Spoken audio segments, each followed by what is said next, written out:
who's divorcing and needs to sell.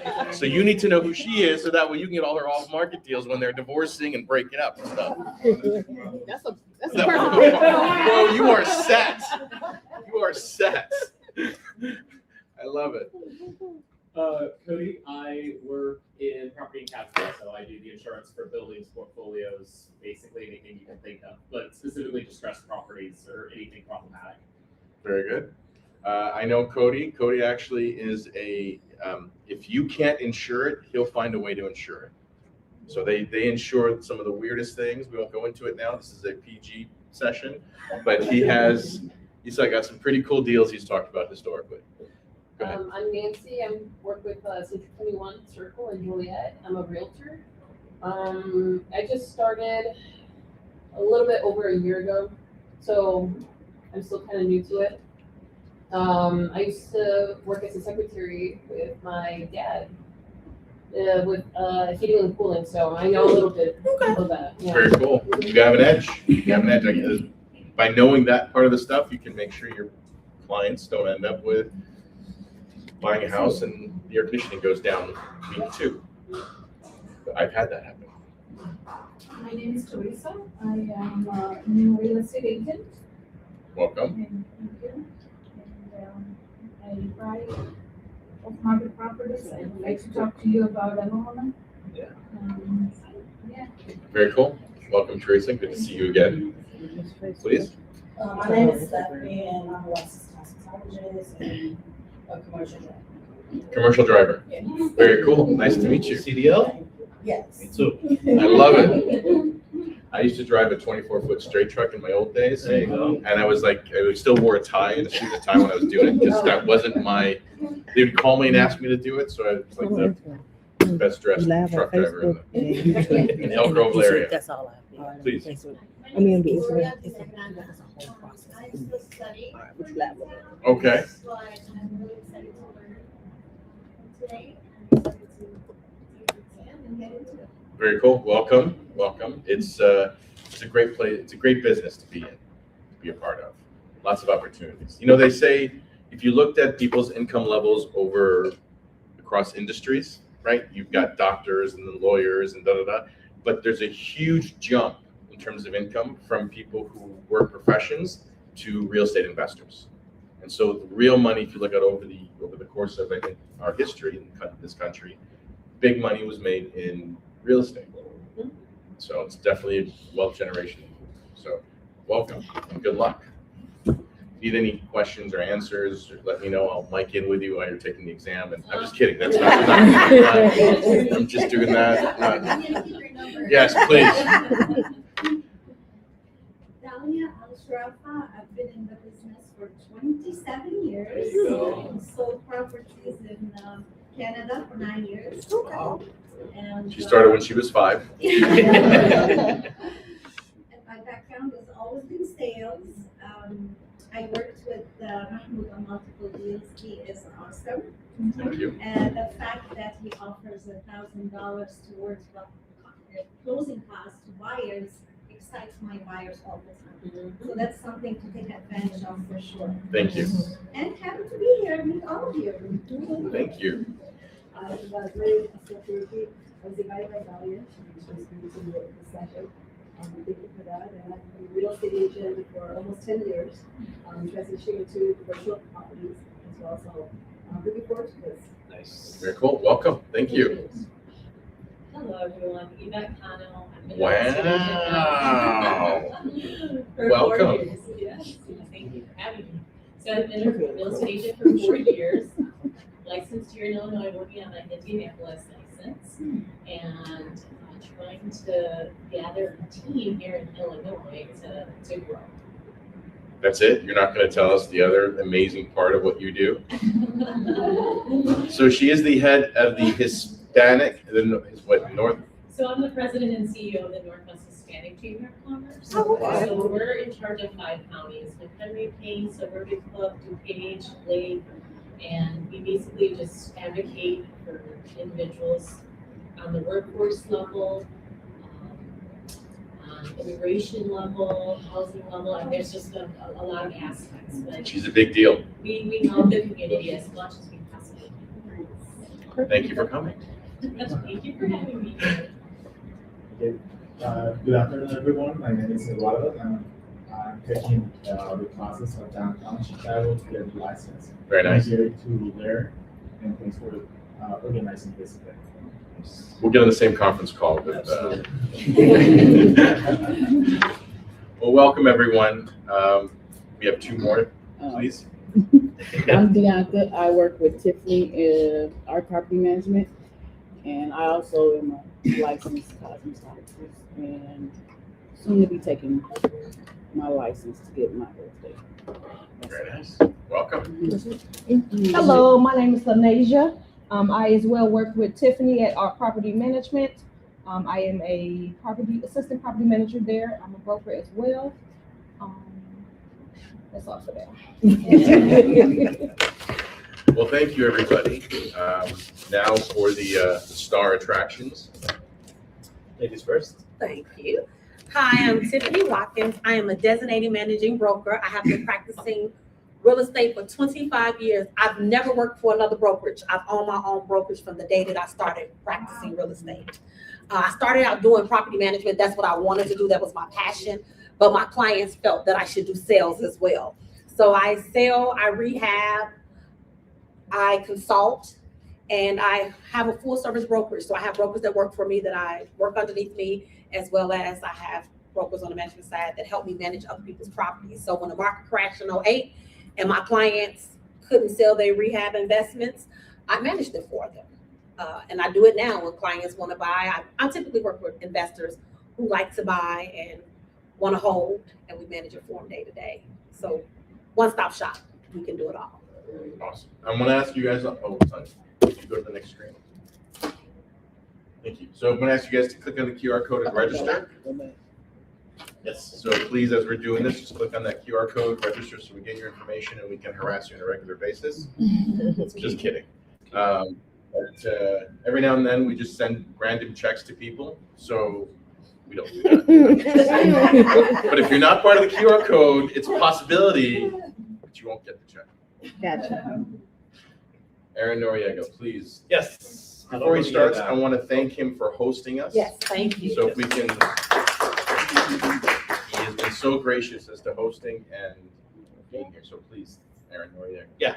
Aaron Noriega, lender, 5 years, and actually hit my 5 years last month. Doesn't feel like 5 years, feels like 15 with the way this job sometimes, comes at us. But no, very excited for you to be here. I am a lender with the residential space, so I don't do any commercial. I know I heard some commercial out there, sorry to disappoint. But if you guys need connections, I do, talk to various people throughout, the days, the weeks. So if you guys are looking for any commercial lenders, please give me a holler. We do have a few. I can finance up to 4 units, multi-units, condos, townhomes. I don't do mobile homes. I know that's always a big question.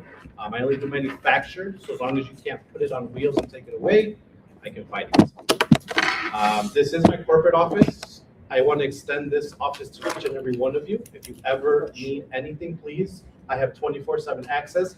I do need to be here with you, but if you ever have showings, anything, Aaron, I need a workspace for the next few hours. Come on in, generally 9 to 5. I'm always here till about 7 o'clock every day. So if you guys please, more than welcome to always use the office. Bathrooms are going to be down the hall to the right. If anybody needs anything, I do have a fridge, and if you guys see counters full of snacks, I know we have food, but please, sweet tooth people, don't feel bad, just go up there, get it. Very excited to present to all of you today. Please, do you have any questions? I do tend to talk fast too, but I've kind of been working on that. So please, same thing, stop me, any questions? No question too big or too small. And he also is bearing the lead. So as you new brokers are coming up or existing brokers, you want to do home buying seminars, or you want to put some things together for the community. Holding out these events and coordinating with Aaron is a huge asset for you to take advantage of, right? Yes. Obviously, the requirement is that you bring your deals to him when he needs to finance it, right? But he is fantastic in terms of how he delivers and what they put together. And when he says he doesn't do commercial, he did say something about 1 to 4 units.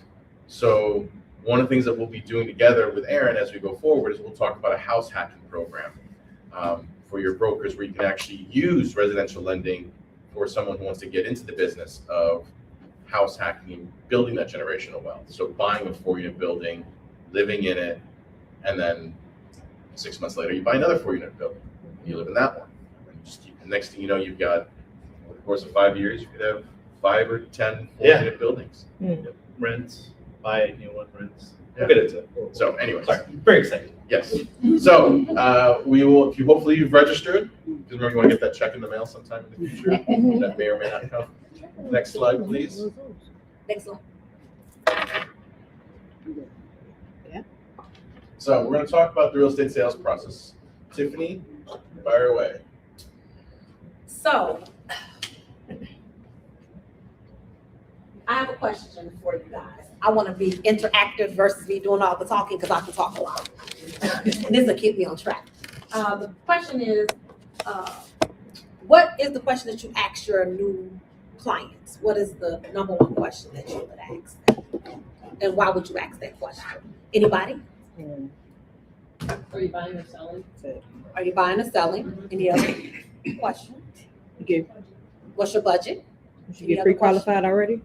Should you be qualified already? Well, the number one question you would ask is, what is your motivation? That determines everything. Why are you moving? Are you moving because of work? Because your landlord has went up on your rent? Your family is expanding? You're moving. What is the reasons? That is the number one reason. When you find out their why, it'll help narrow everything down for you. The next question will be setting the timeline.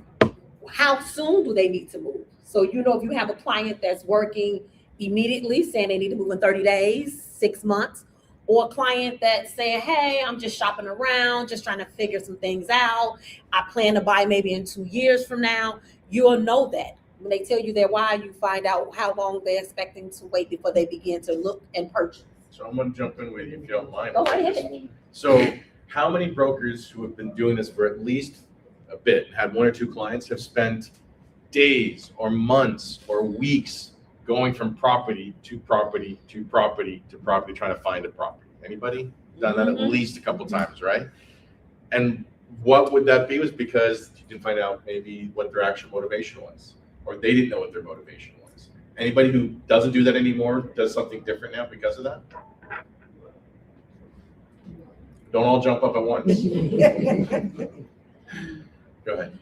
I tell them we're not watching House Hunters on TV. This is real life. This is our time. This is how we make our money. So I need to know, are you serious active buyer? And that's when we talk about the reviewing of their finances. How are they going to pay for this property? Are there cash, loan, some form of trust, some way? Do they have any money saved? Because you'll be surprised how many people want to buy a house but don't have any money. And that is something that really needs to be discussed about, the money component, especially if they're not cash and they're doing finance. But we'll talk about that later on down the road with the loan officer. I'm not going to step into that territory. And then the last thing is building trust. For some people, this might be the biggest transaction they ever do in life, purchasing a home. And it's biggest commitment for some people. 30 years to commit if you're doing the financing.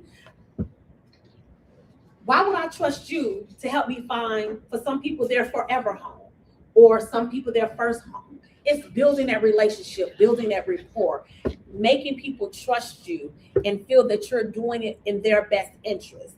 And I've been in this business, like I said, for 25 years, and I've ran into people who's like, oh, I've been trying to see this house for the longest, and my broker kept telling me that it wasn't available to be seen, because before they changed the laws, we used to give out this thing called a cooperating brokerage agreement, and some brokers, if it wasn't in a price point, which is unethical, of their commission they wanted to make, they wouldn't show the listing to their client.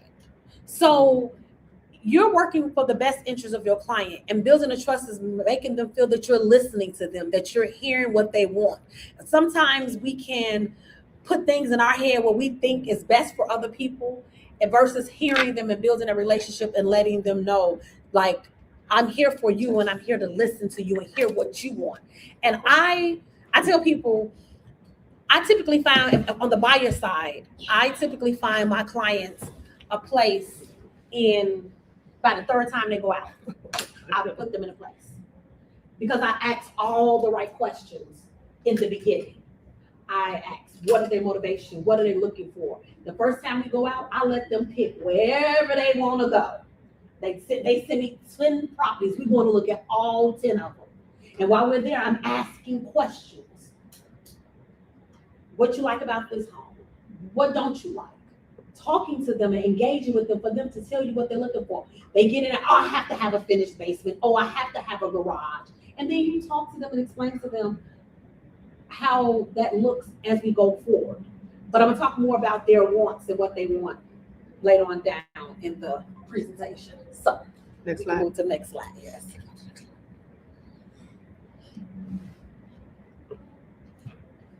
Oh my God. Technology, it's okay. We having some technical issues. Where did it go? But while we're trying to get that together, let me get my phone because I have to slide on my phone. Oh, there we go. There we go. Okay. There we go. Going? No, go back. Right there. Deal preparation. Perfect. What do you all think is one of the things that'll kill a deal? No money. That part, yes. No money. Anything else?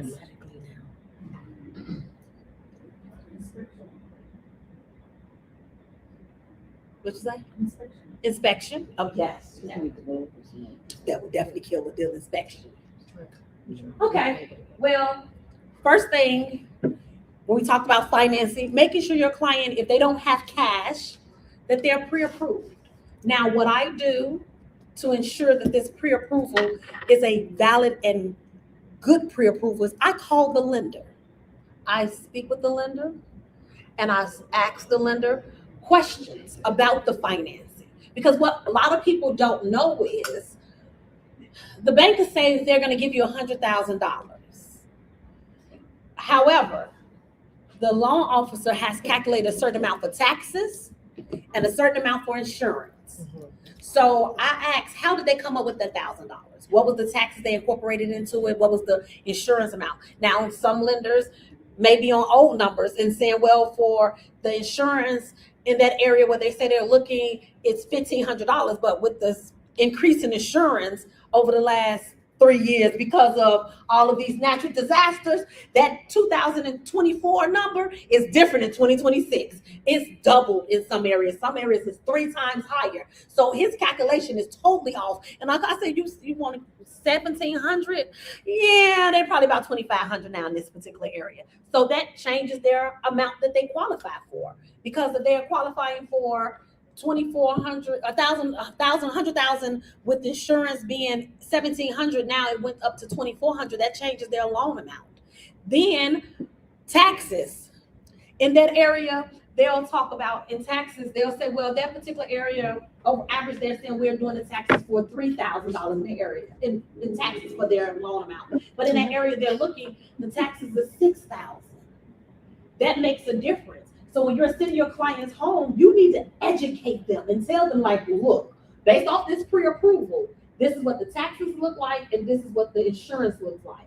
And this is why I'm sending, when I send you these homes, if the taxes are exceeding this amount significantly, you're not going to be able to afford the home. So they don't get their hopes up high. I even tell my clients, unless you have some more money, I can't show you that home because it's going to change your perspective. You like the home and you can't afford to buy it. I'm not taking you out to see it. That narrows down your time that you're spending with a client on things they cannot afford to buy. Because remember, as real estate brokers, our time is our money.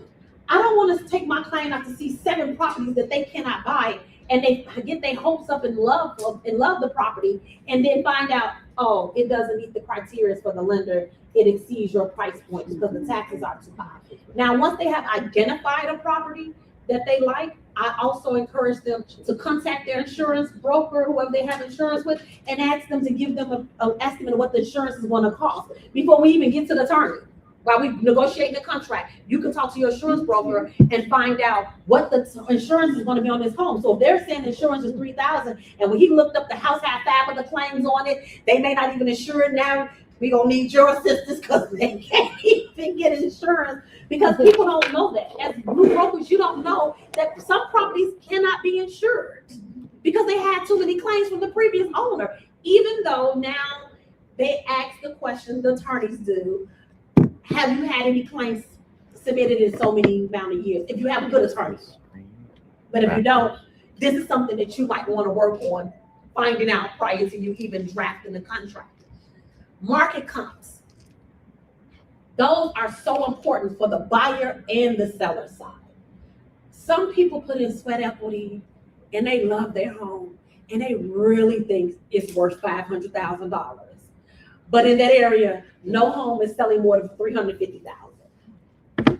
Depending on who the appraiser is, they may get a little more out of it, but not a $200,000-$300,000 difference than what the average home that's similar to the one that they have in that area has sold for the last 6 months. That's pretty much how far they typically go back. However, if you have a good appraiser, he can go into another town to find a home that's similar to yours. If there's none in the town that you're in within the last 6 months, he doesn't find any comps that support the type of home, the size, the make, they can go into other neighborhoods and they'll justify going into that other neighborhood and making adjustments to meet those comps for that particular house. And a lot of brokers don't know that. You can contest your comps. If you get a appraisal done and the comparables they send back is not matching, doesn't make sense, fight it. You work for your client. That is the reason they're paying you a commission, to ensure that they get the home of their dreams. And setting pricing, your pricing strategy goes back to your comps, helping your clients set the price. You tell them, I tell my clients, okay, look, I know you want to sell this house for $500,000. In the area is selling for $350,000, but I listed for $500,000. But I'm gonna tell you how this is going to happen, how this is going to work. How soon are you trying to sell this? Because it might not sell. And that information just explains it to them why, based off the comparables in the area, based on what the average homes are, how many other homes are in the area for sale that's similar to yours. All of those things taking place, and you figure that out by doing a comparative market analysis, which in turn help you set your pricing strategy for sale and to buy. When my clients, when they list the price and my client wants to draft up a contract to buy, I do a comp for it, a comparative market analysis, to see what homes in that area have sold and let my client know if they're pricing it right, if they're pricing it too low or they're too high, to ensure that they get that deal.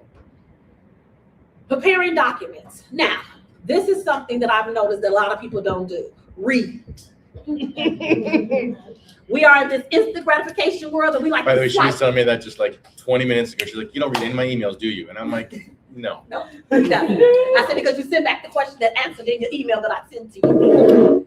As a broker, you should read every contract page by page to know and explain to your client what they're assigning. And they're not going to read it. And if you do a DocuSign or Doc Loop, they just go click, click, click, click, click. And even in the areas where they have to read the question and check the box, they're going to skip over that and the document is not going to be complete. And I sent it back to them. I said, I can tell that you didn't read. They go, huh? I said, because there was questions that you were supposed to answer, yes or no. Did you do this? And you didn't. Oh, I just clicked the box.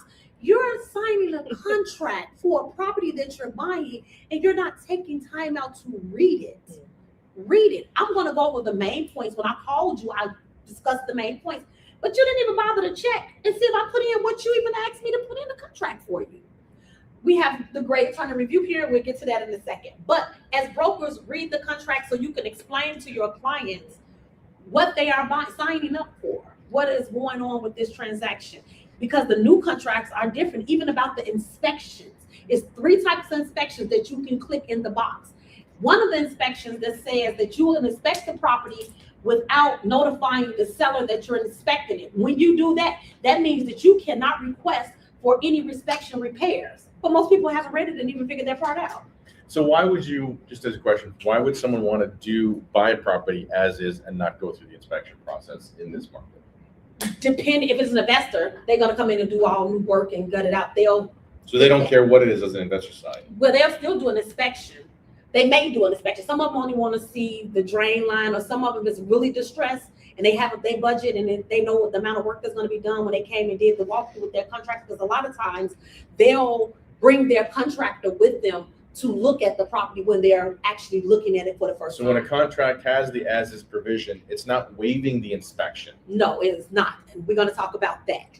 The as is on the seller side, especially because some reason or another, sellers think as is means that I'm going to buy your $20,000 problem, and I'm not.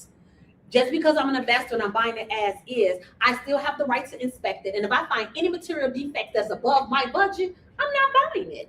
Why would I buy a drain line? So I have all of my clients, especially in the city of Chicago, run a camera through the main drain line, because the city of Chicago has a program that if the main drain line is broken on the city side, they will pay for that drain line to be repaired. So before when they do the home inspection, they have to do a main drain line inspection. I've had breaks on the seller side. On the seller side, if you have a break, that break can range from anywhere from $5,000 to $25,000 to repair.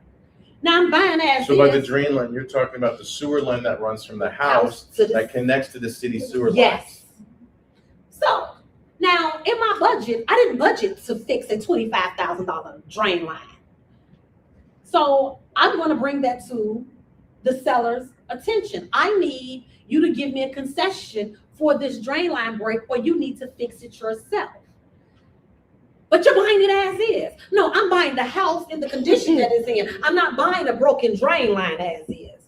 So this deal might not move forward, but you need to explain that to your clients about the different things. Oh, you told me you put the roof on 10 years ago, but it's leaking. The buyer says, I want a new roof. You need to explain to your buyer, they're not going to put a new roof on because it's leaking. They're going to patch it, fix the area, and you can ask for a home warranty just in case some more shingles get blown off by the wind. So this is one of my favorite things that I have. As an attorney, I really struggle with brokers and with other attorneys who don't know how to manage their clients, right? As a broker, especially the new brokers are in, the most important part of the deal is managing your client and managing their expectations, right? So, and it doesn't mean like you put them in a house that they don't want to be in. It just means explaining to them. So I found if I over communicate on the front end, I can anticipate their expectations at the beginning versus afterwards, right? But it also means in terms of managing their expectations within the deal itself, right? So a seller that says, well, I'm selling this as is, yes, you are selling it as is. However, they have a right to cancel the contract and they can walk away. And you could say, fine, let them walk away. We have to go find another seller. So understanding the pros and cons of the transaction, right? And in some cases, I would say helping them make that decision, right? I can't decide for them, but I can say, well, in my opinion, I would do this, this, this if it was my house. Like one thing that I ask my professionals is, if this was your brother, what would you advise your brother to do? Or if this was your sister, what would you advise your sister to do, right?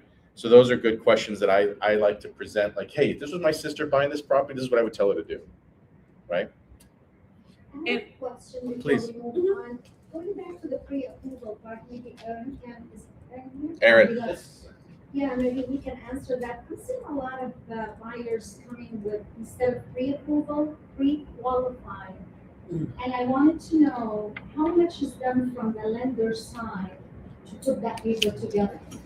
My understanding is not much. Yeah, I could literally give you a $500,000 pre-qualified. Exactly. So they come and they think that they have a pre-approval letter, and then when you read, it's pre-qualifying letter, which is totally different. Yes, and then as a broker, we need to explain to them the difference. That's building the trust. We go back to building the trust. Right. This is what a pre-qualifying looks like, and these are the steps that they took to get to the pre-approval. And especially with banks, like if you do Chase Bank, Bank of America is good for it, because I've had some clients, I deal with clients who use the banks, and the banks give out pre-qualifying letters until you actually find a house. So you can get them to get a pre-approval, but it's a process. They will eventually do it if you push hard enough. They will give you a pre-approval, but the pre-approval is them actually taking the documents to verify that they actually make the income that they need to make, and they actually verifying the data to make the loan to be approved. Exactly, so what is the pre-qualify, basically, They fill out the application. that's it. So yeah, so Aaron, what does that look like? Generally a credit pull, but sometimes not, it's just stated. Hey, I have a Well, seven and what fifty. else? That's it? What's that? What's, other than the credit? They check And the credit is just, hey, where do you work, how long you been there, and you got It's two. just nothing. Yes. Word of So- mouth. Word of mouth. The buyers think they have pre-approval. Like, do you have pre-approval? Yes, we do. And then you check the email and see pre-qualified. It's nothing. Because they So- don't know, that's why they So what do you hire us. need, so Aaron, that's a good segment. So I'm Come on, thank you Aaron, for the come up question. here. Yeah. Yes, it's your face. You're hiding back there, Yes, bro. We're we gonna bring want you you up up there. here. So on a pre-approval, what do you need for a pre-approval? And we're gonna jump around, so we're gonna Yeah. cover this later and early, but so what do you need for pre-approval? Yeah, pre-approval, more importantly, the credit pull. So I need a full credit report, no soft pulls. I need a full detailed, it's called a tri-merge credit report. We get info from all three bureaus, Experian, Equifax, and TransUnion. I need full documentation. So depending on your type of work, tax returns, W-2s, IDs, for my Hispanic community, if they have resident cards, work permits, visas to work here, but you are just fully documented. You have all the documents necessary. Basically, anything that goes into the application, I can prove on paper. Do you do ITIN loans? I do work with ITIN buyers as well. Does everybody know what ITIN is? So the number of the company. No, so the, oh, So, yes, I know what my tip is, but I'd like to know who qualifies and how does it get generated to be in? got it.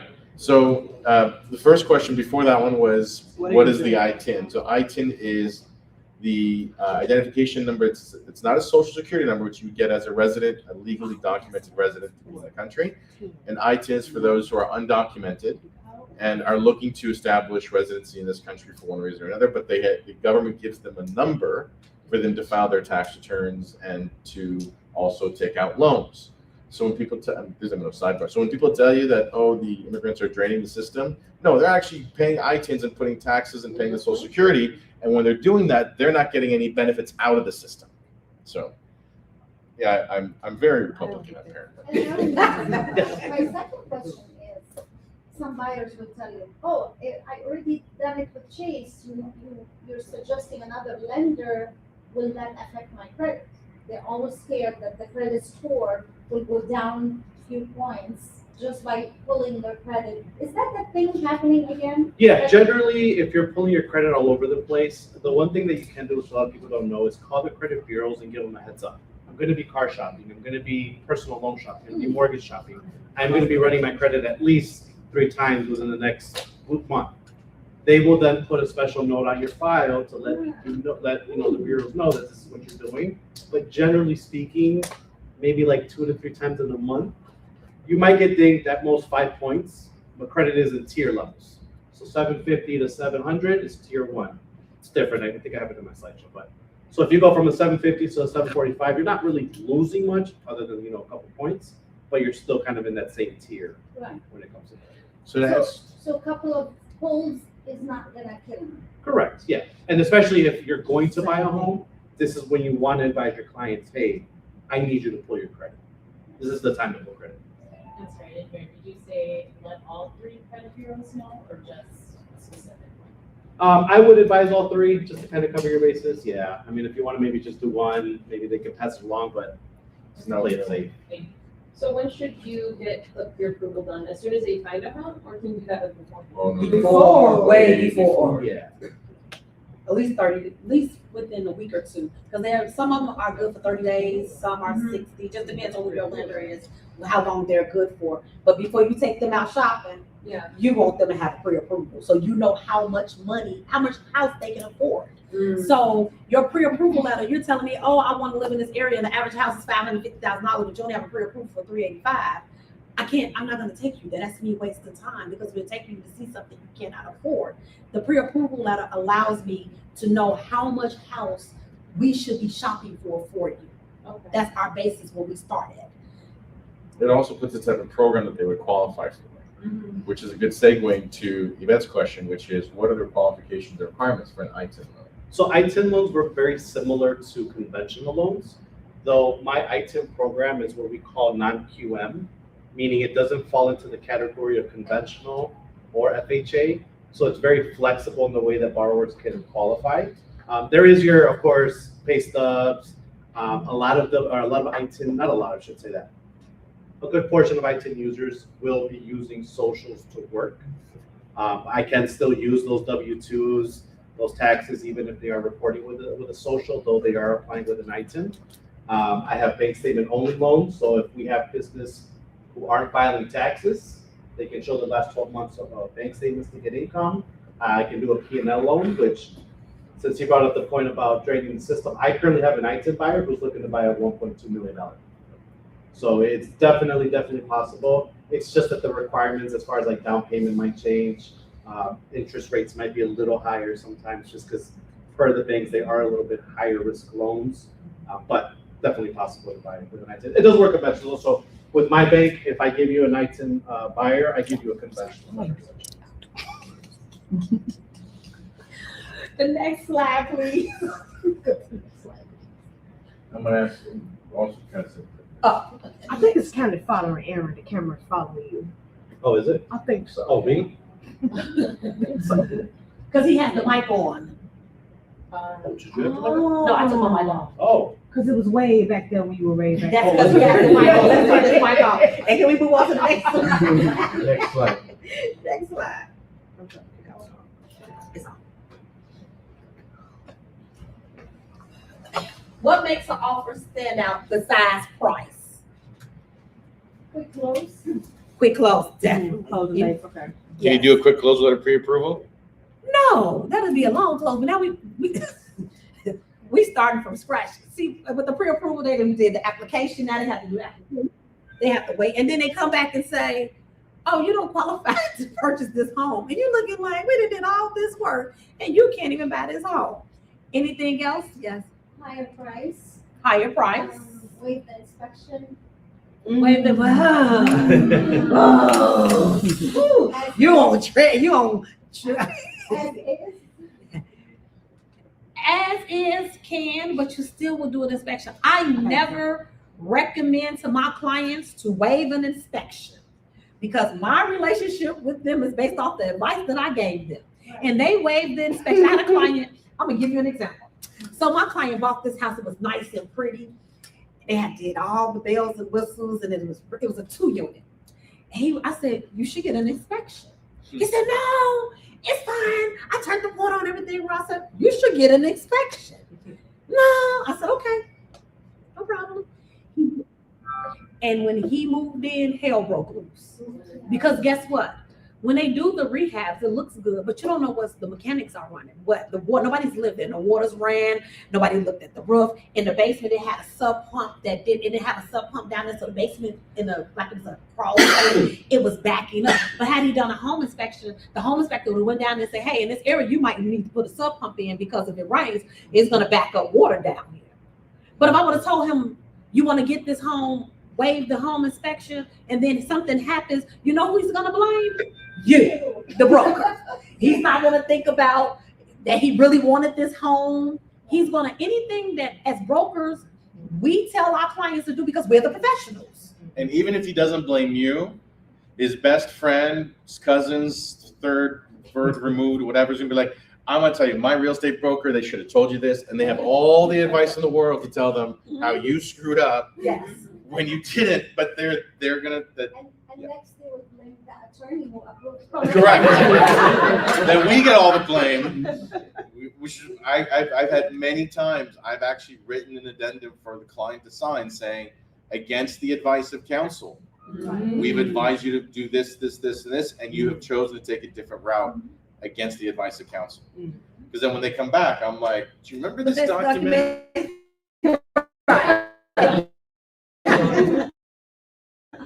So that they didn't read, they just e-signed? That part. So a strong offer is pricing. If the home is priced right, you'll offer right. And if you do a comparative market analysis, you'll know that it's priced right and talk to your client about the pricing. So in some areas, just because you bid it $20,000 or $30,000 above, they still might not give it to you. It's more about what type of lending. Some lenders, conventional versus FHA. So we're gonna talk about that. I'm gonna let him talk. What is the difference between, I'm gonna let the lender do his part. The difference between conventional and FHA. The biggest difference is FHA is a government insured program, Department of HUD, whereas conventional, you're more directly dealing with the banks and the investors. FHA has some overlays as far as when it comes to the appraisal. They work very similar. They're both products to buy homes. It's not to say that one's better than the other, to all my listing agents out there. But yeah, the biggest difference are just the your debt to income ratios. You generally can carry a little bit more debt with FHA. FHA allows a little bit less credit when it comes to the credit scores. It's a little bit more lenient. Whereas conventional mortgage insurance, if you put more than 20% down, you avoid it. FHA, you carry it. So it's a few variables, but ultimately both products to buy a home, whether you're first time or for repeat. So I'm gonna tell you from the broker standpoint, when they present an FHA lending versus a conventional lending with my client who really doesn't want to make any repairs. He wants to sell it as is. FHA has guidelines that are similar, that are the same guidelines as if you were doing a Section 8 tenant. You can't have chip paint. The roof can't be leaking. Certain things, yes. You can't have mold. No mold. So there's a difference from the broker standpoint. From the lending, they're looking at numbers. But from us as brokers, they're looking at the condition of the home. So if your client is an FHA client and they want to look at a home that we would consider distressed, a traditional FHA is not going to work for them. They may want to do a 203K FHA. That's a whole nother topic for another session. We're not going to get into that today. And I do those very well. That's what I deal with a lot of. However, that's a stronger deal. I've had people who are in certain areas that they wanted to stay in, but people who had conventional or traditional FHA loan amount was more than theirs. So let's just say the average home in the area is selling for $250. And somebody who has a loan amount of $350 who want to stay below the budget are looking in areas of $250 to $275. They're not looking at their top loan amount because typically people who have more money look at lower price homes sometimes, right? So there's an area they want to be in and they couldn't get into it. And I always tell my clients, do an extra lender, can they do a 203K loan?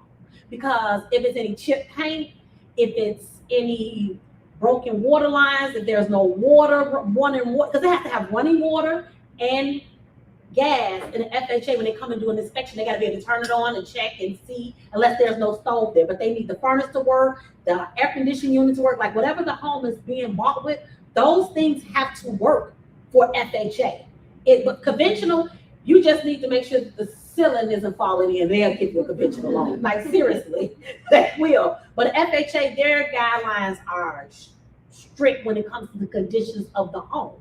So with a 203K, that owner whose home is beautiful and they just don't want to paint because of all the chip paint, because that's going to cost them an extra $10,000. You can get a streamlined 203K loan and have them put it in there. They can paint when they move in. They can paint it whatever color they like. I tell them you can customize the house to what you like it, but in the neighborhood that you couldn't afford to be in the first place. I had a client who wanted to buy a home, and in this neighborhood, she kept getting outbidded. This was when the pandemic hit, 2021. It was land around the corner for houses. I'm like, we're not even about to look at that because we don't have to be in a bid war. So I ended up finding her a home, though somebody had cut the water line. Now the entire home had been redone. It was gorgeous. And it ended up being a HUD home on top of that. And they cut the water line. I said, well, you are not about to compete with a lot of people because the average person has an FHA loan is not going to be able to look at this home because there's no running water. The water line has been cut. We put in we did a 203K loan. She got the water line done. HUD came out and had made her do a lead inspection. They gave another $10,000 to do lead remediation, and they gave her $3,500 for towards closing. She ended up getting everything she wanted, added a fence, got a pergola put up, painted the whole house over because it really didn't need anything else done to it. And it was within her budget by using a 203K FHA loan. So that's a strong offer if a client can get a home that is not selling in an area where they want to stay and they're writing up. A lot of lenders don't know how to do, a lot of brokers don't know how to do 203Ks. So I had to walk the broker through the process on the seller side, because she was like, well, I don't know. For another one I had that needed paint. And I was like, we'll get to the transaction, it'll close. They have the funds. Your client house isn't selling because he won't paint. And the average person you have to paint. I don't care if they can you cannot have cracked driveways. It's a lot of things. So how you structure the loan is also based off of your client's financing. That makes it strong. Have larger, earnest money. That's a stronger deal. So the earnest money thing, how that works, it's tricky. You want to talk about the earnest money? Escalation clause. Escalation clause is a little tricky because you have to be able to find a way for them to prove that they got a qualified offer, because you may have your client paying for a home more than they actually should pay for it off the escalation clause, and the seller man never got any other offers in. So how do you prove that? Well, you put a cap on it. You put a cap on it. Okay, and you can have the talk with them and see what they can. Of course, Are yes. they gonna go up 5,000? Are they gonna go up to 10,000? And you put a cap on it, so it's still within reasons, but it shows the seller Seller that is you're eager. serious, Yes. and eager, and want to be there. Yes, and I've done some of those before, Yeah. but I have to make sure you explain to your clients what's going on, because guess what? They put an escalation clause in and an appraisal come back. And it appraised less than what, now do they have the funds to cover the difference? Yes. So that's something that you have to be mindful of when you're writing an escalation clause, because it may not appraise. And are they willing to be upside down on a home? And if the area doesn't appreciate, who they gonna blame? Again, you, the broker. So that's why you want to be careful with trying to do more things without putting blame back on you as the broker. You want to make sure that you're doing things that make sense in the best interest of your client, but minimizing your risk as the broker. So earnest money, I tell my clients, earnest money is good faith money. It's proven that you are really going to stick to this deal. Typically, for earnest money, most of the time, you can get it back if the financing doesn't go through. Because for appraisal reason, people have a tendency to change jobs in the middle of a transaction. That's a whole nother conversation. We'll talk about them a little later. When they decide they want to buy a new car in the middle of the transaction, different things that they do that will affect the earnest. They'll affect your lending, but you can get your money back if they can't get financing. So the pricing, doing the comparables, the pricing, the earnest money, the contingencies. You don't want someone who has to buy the house. They have to sell their other home in order to buy this home. That's not a strong offer. That's just not. Yes. Just based on that scenario, how does earnest money work when it comes to pre-approval that was given to a buyer who's qualified to buy a home, gave earnest money, pretty good amount of earnest money, and in the middle of that transaction, before closing, bought, let's say a BMW, and that affected his credit report, and he was not able to get a decision to close on that house. Can that earnest money be sent back to the buyer? Most of the time, 90% of the time it does. And if you have a good attorney, he'll get, that's his area. That's what it is. Now we on the attorney road. So I'm gonna take one step back to the previous question, which is about the escalation clause. You're talking about the escalation clause if it goes too high, and then and then it probably doesn't appraise. So again, having the right attorney who has fucked up enough deals, sorry, I should have said that, who's messed up enough deals, or has had enough issues or seen enough things go wrong, because that's really what experience is, right? Mm-hmm. You've seen something happen, it's gone wrong, and how do you counter and how do you fix it? So what I do on all of our review letters is we insist that the property has to appraise. Mm-hmm. So even if the price goes beyond and they come back and the appraisal doesn't come in, then we automatically get to either lower the price to the appraised value or the property gets renegotiated without keeping my client on the hook for that higher price unnecessarily because it didn't appraise. Now, I've also gone ahead and hired a second appraiser. So I've had investor clients that will get an appraisal from the bank, but then they'll go get a second appraisal and they'll get a fire sale appraisal, where essentially we've actually appraised the property intentionally as low as possible so we can submit that appraisal to the seller to tell the seller that their price is too high to bring the price down. So I used to do a lot of that before the craziness pre-COVID. I used to work a lot in COVID for my investors. So we would save them $10,000, $15,000, $20,000 on the purchase price because the appraisal came in a lot less, right? Because it doesn't matter what appraisal it is, okay? Now, to answer your specific question, which is about the earnest money, so this is where it's very important for the team members to communicate, right? So like if I'm gonna deal with Aaron, Aaron's gonna talk to me and talk to my team about what's going on with the deal. He is not going to go talk to the seller's attorney, right? Because that's where shit goes sideways.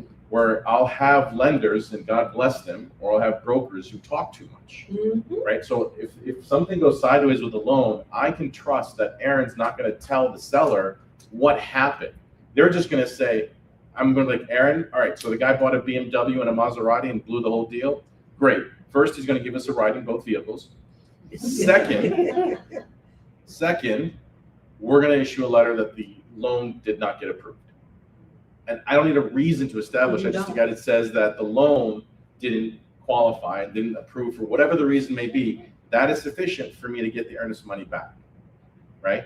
Now, I've had situations where the seller refuses to turn over the earnest money, right?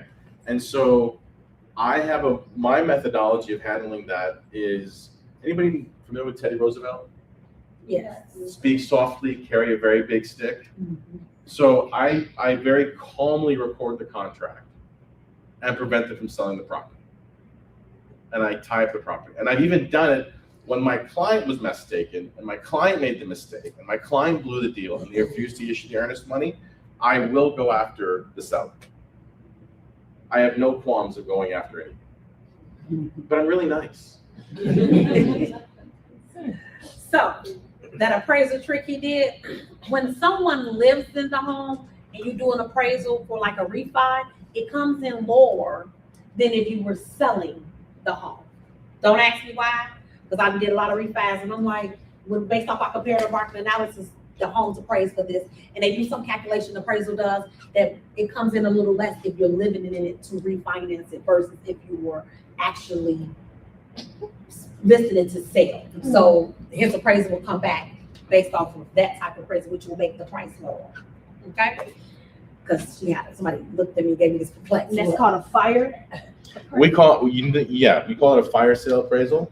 Essentially, it's like if I had to sell the property right now, immediately, as is, crash sale, I'm not using the same appraisal. I've got my own appraisers who are familiar with what I'm trying to do, and they're not gonna lie, but appraising is an art. It's like any comparative market analysis. You are looking at the range of properties, and which comps I pick up will determine what the value of the property can impact the value of the property. So that is one way. But in this market of limited inventory, right, and housing shortage, that's not going to work. Yes.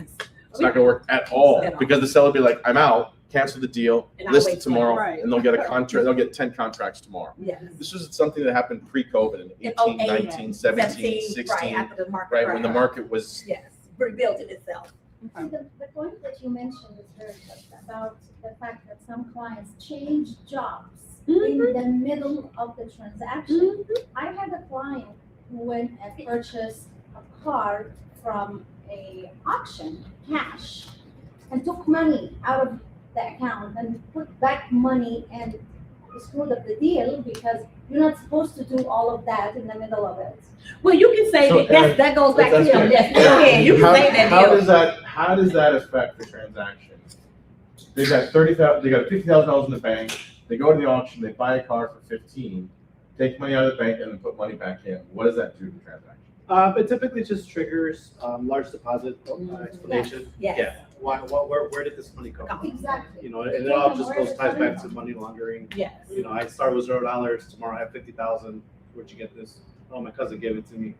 Doesn't fly. And he has to prove. and Yes, all of all of that. Right. Yeah, I've actually had those situations where as long as we could just prove, look, I took it out Tuesday and I put it back on Thursday and it's the same amount, you're fine. Right. Yes. You know, there's different things. Now, it's I took it out last week and And 3 4 months months later. later, I put it back. It's a different story. Yes. Next slide. What is the biggest mistakes broker makes in the negotiations? Over promising. Overpromising, definitely. Or not including stuff that should be included on the deal. That part's yes. You said the biggest mistake? when they say, I will make sure we don't pay more than this much. And promise a certain number, and now, when you're negotiating and you can't get it for this much, that's it, the deal is done. Yes, and a lot of that goes back to not using data, which is comps and information in the market to help you negotiate your price. It's everything, if you start out right, it'll end and close and get to the closing table. We don't focus on solutions. You hear as a problem and then you just, everybody gets scared and nobody steps up. The brokers are the ones that hold the transaction together. It is very imperative that your cost is on everything that's happening in the transaction, because you're the one who takes the biggest loss. Because we're out hustling, taking people to see properties day in and day out. The seller is losing because every day the house sits on the market. The buyer is losing because they're trying to settle where they're going to live at, and they can't figure it out because you can't find a place. We're the ones that are dealing with every party in the transaction. So it's important that we communicate. We give the accurate information, and it's like he said earlier, over communicate. Because your client don't know what they don't know. We're here to educate them, to inform them, to keep them informed, finding solutions to problems versus saying, I had a deal that I was doing and clearly stated that this is an issue prior to doing the inspection. It was a problem. The broker apparently didn't communicate to the seller that there was going to be an issue, and they didn't want to pay for the problem, and it was a drain line issue. But had they communicated and educated their clients, just because the property is being sold as is, doesn't mean the person's going to buy it. It would have helped. The price was, the offer was a good offer because it was priced right, and the offer that was submitted was a good offer because they gave them just what they were asking for. But the inspection period is when things started happening and falling apart, because for some reason, again, go back to people think because it's an as-is deal that people are going to buy headaches, and they're not. You're representing your client, and you need to tell your client what they need to know. And if you're dealing with a broker that is not communicating effectively to you the process of this transaction, you should interview them like you interview everybody else. And that may not be the broker for you if they're not giving you the quality information. Another thing, control your emotions. See, we need to be in more control of our emotions because we're dealing with different people, different personalities. I've had brokers say, I don't like to talk to Linda because he was rude. Girl, listen, him being rude is going to keep us getting us, you won't stop your check from coming. You can ask him to, maybe he could be a little nicer, but if he's not, who cares? Because let him know you can continue to exhibit the behavior that you're exhibiting. But once we close this deal, I have other clients that I will not refer you. But what I need you to do is give me the answer to the question that I asked you so that I can tell the seller what they need to know so we can close this deal. And at the same, so you can't work off of your emotions when you're dealing with other people, because we deal with people for a living. And everybody, that Linda man woke up on that day and had a rough morning. You don't know what's going through his life. Ignore them. Oh, well, they talk crazy. I'm like, whatever. I don't like you either, but we're going to still do this deal. Because I don't have to like you to make money with you. I just have to respect you and what you do in this transaction. Do you really have to respect them to do the deal? Yes, you should until the deal close. And then after the deal close, I might tell you a couple of other words. But during the transaction, I'm gonna be as nice as possible because I'm the heartbeat of the transaction, because I speak with all parties. So I have to get my emotions in check so that I can get people to give me the things that I want them to give me. So some of the new brokers, how many people do you think are involved in a real estate transaction?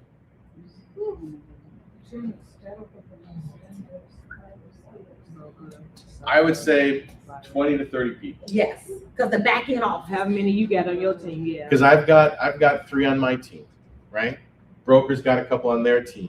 You got on each side, you got a buyer attorney and a seller's attorney, and then you've got the underwriter, right? And so you've got the lender, you got the underwriter, then you have the lender's closing team. You've got the attorney's closing team. You got each broker's closing team, right? And then you have the back office then we haven't even talked about the title company. Because the title company has their own closers and their own underwriters. So you probably have about 20 to 30 people on each transaction that are all trying to make a deal happen, to pull it through. And at the center of that is the real estate broker. Yes. And I hate those email trains. I tell them all, I can't stand them. Because you start one, and then there's 7 other one over here, and and you have to read every single one of them. Yes. I'm certified project manager, and this sounds like the project. Yes, you are. You are a project manager. You definitely are. Because everybody on the transaction, the broker speaks with, from he didn't say it, the inspector, Oh, you have the inspectors? And the radon people? the radon, the lead, if you gotta get a lead inspection. We're talking about, survey, the appraiser, he didn't speak about the appraiser, like, Oh, the appraiser? and homeowner appraiser. So it's multiple people, so you're worried about what somebody said to you? Not on the transaction, because your emotions will kill the deal. Yes. Put your emotions aside, because you're here to represent your client in their best interest. You're doing what's best for them. And when you're working off your emotions, your deal will fall apart. You know, I'm a very direct person, so sometimes I do rub people the wrong way, but they'll be all right, because I get the deals closed. In my 25 years of doing deals, I've only had 3 deals to fall apart because of the buyer, on the buyer's side. And I've sold all of my deals on my seller's side, because I'm very meticulous and organized and telling them what they need to do and over communicate. I prefer to give you too much information than not enough. I was telling someone about a transaction where I help people out a lot. So I was at my physical therapist, and she was saying she's looking to buy a home, and she's like, and she came in when they said, I'm about to buy a car. I said, no, you're not. She's not even my, she wasn't even my client. I said, I don't know if your broker told you this, and I'm gonna tell all of you all as brokers, especially new ones. It is imperative that you inform your clients that if they're on the buyer side, don't do anything that requires their social security number to be touched, because the whole deal will fall apart. You cannot go get your son a new cell phone. You cannot go co-sign for your mama a new furniture set. You can't even go buy a furniture set. I tell my clients, you do not own a home until you see them slide our property management check across the table. You are in the contract negotiation stages. We still haven't done attorney review. Don't do anything to your credit. And it was like, but I really need a car. I said, listen, when the bank gave you your pre-approval, it was based off the current debt that you have. So when you go add new debt to that amount, that reduces the amount of home that you can buy. Don't do it. But you need to make that clear to your clients so they understand that. Because if you don't, you will have done all of their work and got to the closing table. And then I have clients, they were like, oh, I'm looking for a new job. Okay, so is that job in the same industry that you're already in? Because people have a tendency to go get a new job. You're a doctor, you're gonna go become an architect? No. Not today. Today you're gonna stay a doctor until we close this deal. So Aaron, how do you handle a situation if someone's like they're moving or they're transitioning from position to position? You're changing companies, income is the same, or there's a bump in income, or they get laid off, right? Then they pick up a job right after. How do you navigate that? Yeah, the biggest part is just looking at what the stability of that income is going to be. So kind of the example that you did give. The screen. Oh, I'm so sorry. Stealing spotlight here. So kind of the example that Tiffany gave as far as like, I'm going to go be I'm a doctor now, I'm going to go be an architect. And sometimes it's okay, because if you're a salary doctor and you're going to go be a salary architect, you're fine. As long as you're making the same that we qualified you or more, less is where we have to now start crunching numbers, right? With your current debt, can we still afford you to have 3 cars, 2 homes, whatever it is you have? It's when you go from, let's say, a W-2 employee to a 1099. Now you don't have stability, because is your business going to prosper? Are you going to crash and burn, right? Hope not. It's when you go from, getting a paycheck to paycheck to now you're getting cash for, because I'm selling blankets or whatever it is. So again, don't recommend it. This is where you guys are the experts. You're going to tell your clients, this is what we need to do to get you closed. But along the way, we know not everybody listens, right? Some people like to do what they like to do. But this is where your lender, I'm going to talk about this in my part, but you got to trust your lender to get it done, right? Either, hey, I can, let's do it, or you know what, you can't, we got to kill this now. There's just absolutely no way. But it's on a client by client basis. I can generally speak to it. Sometimes you're okay, sometimes you're not. It just depends on where you are in the transaction. Next slide. But that's why it's important to communicate, building that level of trust. If you build a level of trust, they'll listen to you because you're letting them know like, hey, how bad do you want this home? But knowing what their motives are, why they're buying it, that also helps you to ensure that they don't do things to jeopardize that purchase of the home or property they're trying to buy.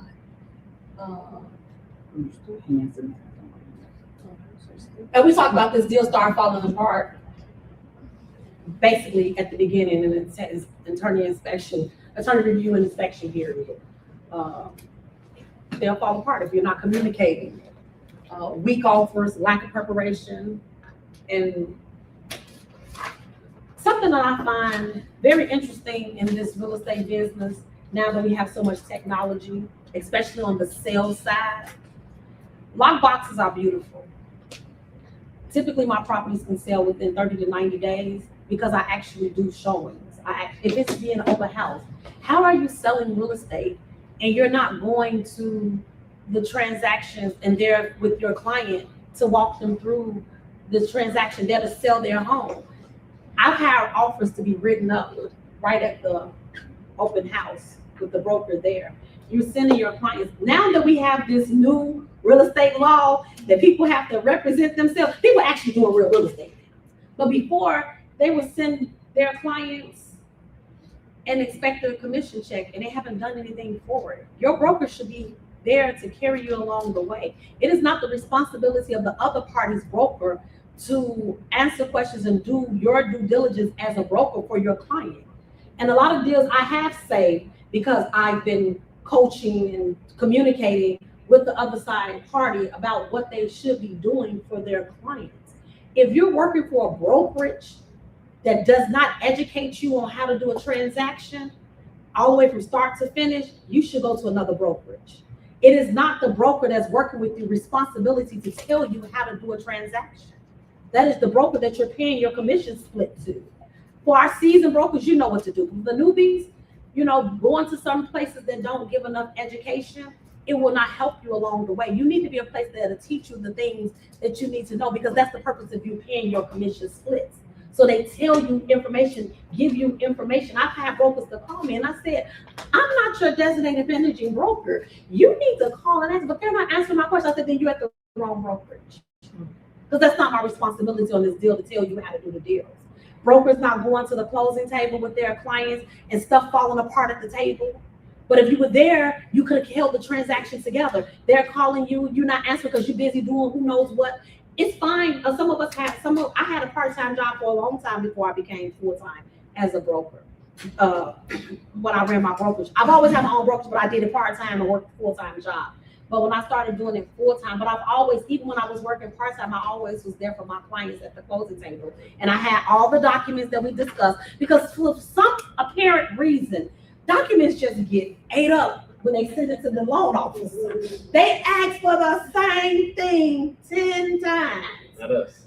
I tell my clients, put it in your phone, now that we have phones, or put it on the file on your computer at work. So when they call and ask you for the document that you just sent 3 days ago, you can send it to the next person that called and asked for the document. I don't know if the dog ate it when they went home or what, but it's very important that we do our due diligence in helping our clients to get to the finish line. Next slide. We're almost done. Next slide. Sorry. Sorry, guys.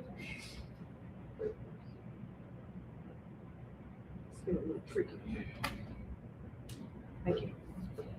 Keeping the deal moving, tracking the deal. So, attorney review period, and most of us have standard 8.0 contracts the way we use it. Attorney review period is 5 business days, inspection is 10 days.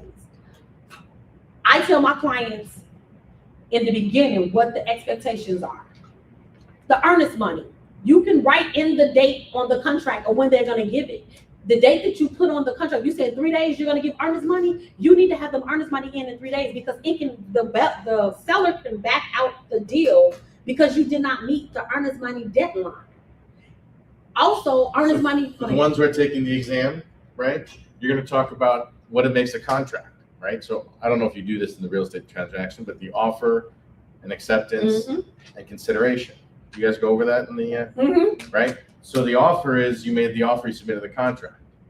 Then the acceptance is when the seller accepted it. The earnest money is the consideration. No earnest money, no contract. No earnest money, no deal, right? So the earnest money ties the deal because that is the detriment to the buyer in order to solidify the contract. I think it's on the wrong slide. I moved. I'm- Go. Nope, back the other way. You went to the end. Back. That right there. So that is important. So I ask my clients, how much earnest money do you want to put down? I let them determine it. It's not for me to determine. There's no set amount. They can get $1 for consideration if the seller is willing to take the $1. And then I ask them, are you going to be able to get the $1 to them in 2 days, 3 days? How many days do you need? Because you may be working. You may work late. The bank closed by the time you get off. You need to do it on a Saturday. You wrote the contract on a Monday. So then give them until 7 days to get the earnest money if they can't get to the bank before the bank closed to get the certified check. Now they have a lot of technology. You can do it online and you can upload it and transfer it, sell it. They got all kind of ways to do it now. But you need to make sure your clients have those funds available when you're writing the contract because they have to present the earnest money. You need to meet your deadline dates for the attorney review period. The mortgage contingency. I'll be on my lender. Now, wait a minute.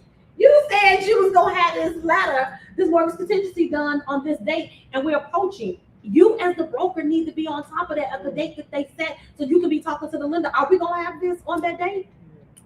Because believe it or not, they missed it. So the attorney needs to write an extension. But we, the broker, need to stay on top of it because he got a lot of clients. He has a lot of clients. All of us have clients, but we're the only ones that get paid at the closing table. Oh, we get paid too. Well, you do. You get paid at the closing table. I'll make sure we're getting paid. Right. But we do all the upfront work before they even get to them. That we have put in hours with our clients, and we sometimes don't see those funds because we never make it to the closing table. And we have to go right back and put in more hours when have we been doing our due diligence like we were supposed to. We would close this deal and be moving on to the next So client. pro tip, what do you do if you blow the mortgage contingency date? Anybody know? Oh. What do you do if the mortgage contingency date got blown? And so now the earnest money is shot. And we were waiting for the letter to come through, but we no longer have a mortgage contingency. And the seller says no. What do you do? Oh. Hmm? Take it to court, You can. There's a much easier way. call you. Well, yeah, obviously, if I'm your attorney, it's already taken care of. I'm presuming you made the bad choice of picking a different attorney. But what we do is we'll use the lender to tell us that in order for them to move forward, they need the contingency extended for the lender to approve it, right?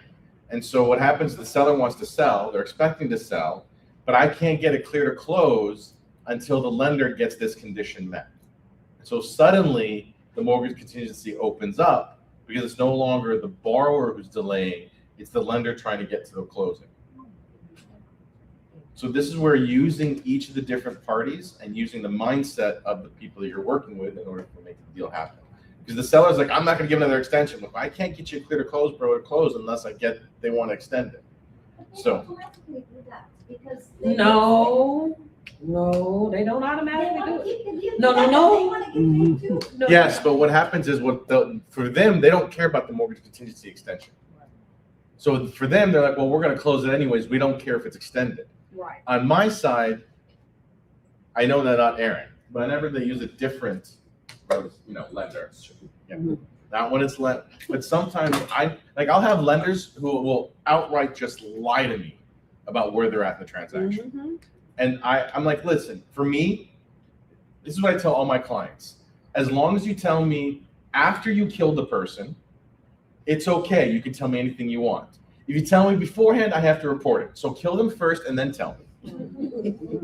Right? Right. That's where attorney-client privilege comes in. I just need to know the truth because if we know the truth, then I can figure out how to present it and deal with the other side and how to manage it, right? So if the lender can't close, that's okay. Now my job is before the lender goes and tells everybody that we can't close, get it tell us, which is why I like dealing with certain lenders, such as Aaron, is because he'll tell me ahead of time, we've got a problem. Tell the buyer's attorney. Do not tell the buyer's attorney. Don't tell the seller attorney anything you represent the buyer. Never.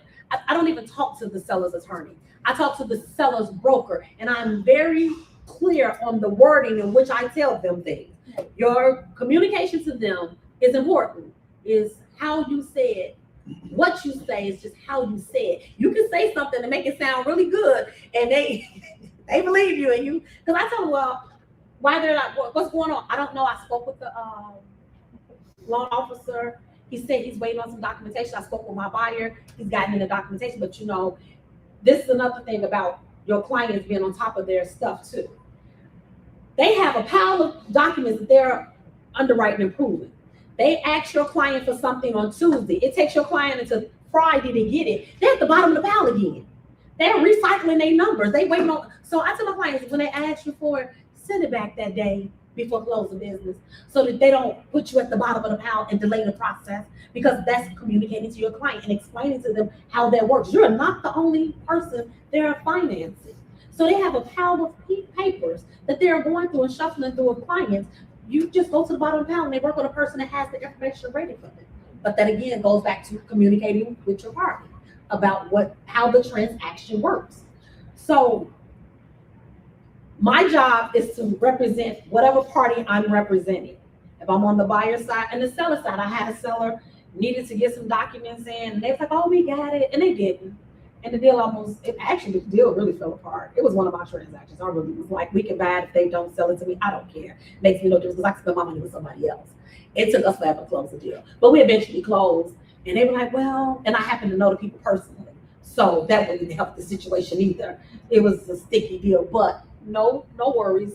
They told me that I should talk to their broker. And so I talked to their broker. But apparently their broker didn't communicate. But then I finally picked up the phone and they told me they was going to hold my earnest money. And everybody acted like it was crazy. What you're not going to do is keep my money. And I said, let me call the seller. Because they wanted to hold the earnest money if the deal doesn't close by the time the lender said that it should close. But I'm not the lender. I don't know why they're taking so long to do the transaction. So you're not keeping my earnest money if if I don't close a deal based on finance. I don't care what you're saying. So I ended up calling, and they were like, well, we thought that you would have called us if you were having a problem. I said, well, you clearly told me to talk to your broker. This is a broker, you want to stay out of it. So I had no reason to talk with you because I assumed that your broker was communicating this information to you. But it's okay. I'm here to fix the problem so we can get to the finish line. And that's what you need to do for your clients. Find out what's going on and speak to the people and tell them the information that they needed to know. Because it was nothing due to me. It was whatever the lender was doing. Whole other story. But let's move on because we're short on time. Next slide. This is my favorite slide here. What makes Illinois unique to other in real estate transactions compared to other states? Attorneys, yes. Illinois is different because in other states, they go from the mortgage company, from the broker to the title. There's no attorneys. And I like having attorneys. I like them to do I'm not an attorney. I could have been one, but I'm not one. And I don't want to negotiate the contract that I had to explain to the client, or they don't want to get back the earnest money. I prefer them to do what they do, litigate and argue and review contracts. And a lot of states, they don't have attorneys. So what happens if you give some incorrect information about the law? You're responsible. I wonder how much they get on insurance. They get on insurance probably high. Malpractice insurance? Yeah, no, I'm talking about for the ones in the brokers in other states. Yeah. Like, I don't understand. You're buying it, and most majority of people, this is the most expensive thing they're ever going to buy in their entire life, right? And so, not having an attorney, or my favorite is, you're like, well, can you do it for $100, right? And I'm like, so typically we charge between $650 to $750, just the attorney's fee, right? And you'll see there's a flyer about getting $1,000 back. We'll talk about that. But essentially, I'm looking at you. I'm like, would you go to Walmart and buy a bulletproof vest? No, I wouldn't. Right? Like, if I'm putting a bulletproof vest on my child, I am not putting a bulletproof vest that I bought from Dollar General for $1. Right. And essentially, what you're doing is having an attorney. I'm not saying the attorneys who charge very little are any worse or better, but I mean, we have built a team in order to do things the right way, right? So Yeah, I don't know why people would not use an attorney for a transaction. Property taxes. Do you all know that Illinois is one of the states that has the most highest property taxes? But our prices are very moderate compared to other metropolitan cities, but we have the highest property taxes. And the reason our taxes in Illinois are high, period, because we're one of the only few states that every government agency, state agency is a union. Where there's unions, there's higher wages. We're a government agency that has a union that's paying higher wages. Where they get the money from? The tax dollars. So I'm for unions, believe it or not. I like unions where they're needed. If the employers paid fair wages, people wouldn't have had to create a union. But if you're gonna pay people the way that you're supposed to pay them, then you won't need a union. But our government agency are unions. So our tax dollars, the school district, it funds our school districts. We get a lot of money from our tax dollars, and it affects our real estate pricing.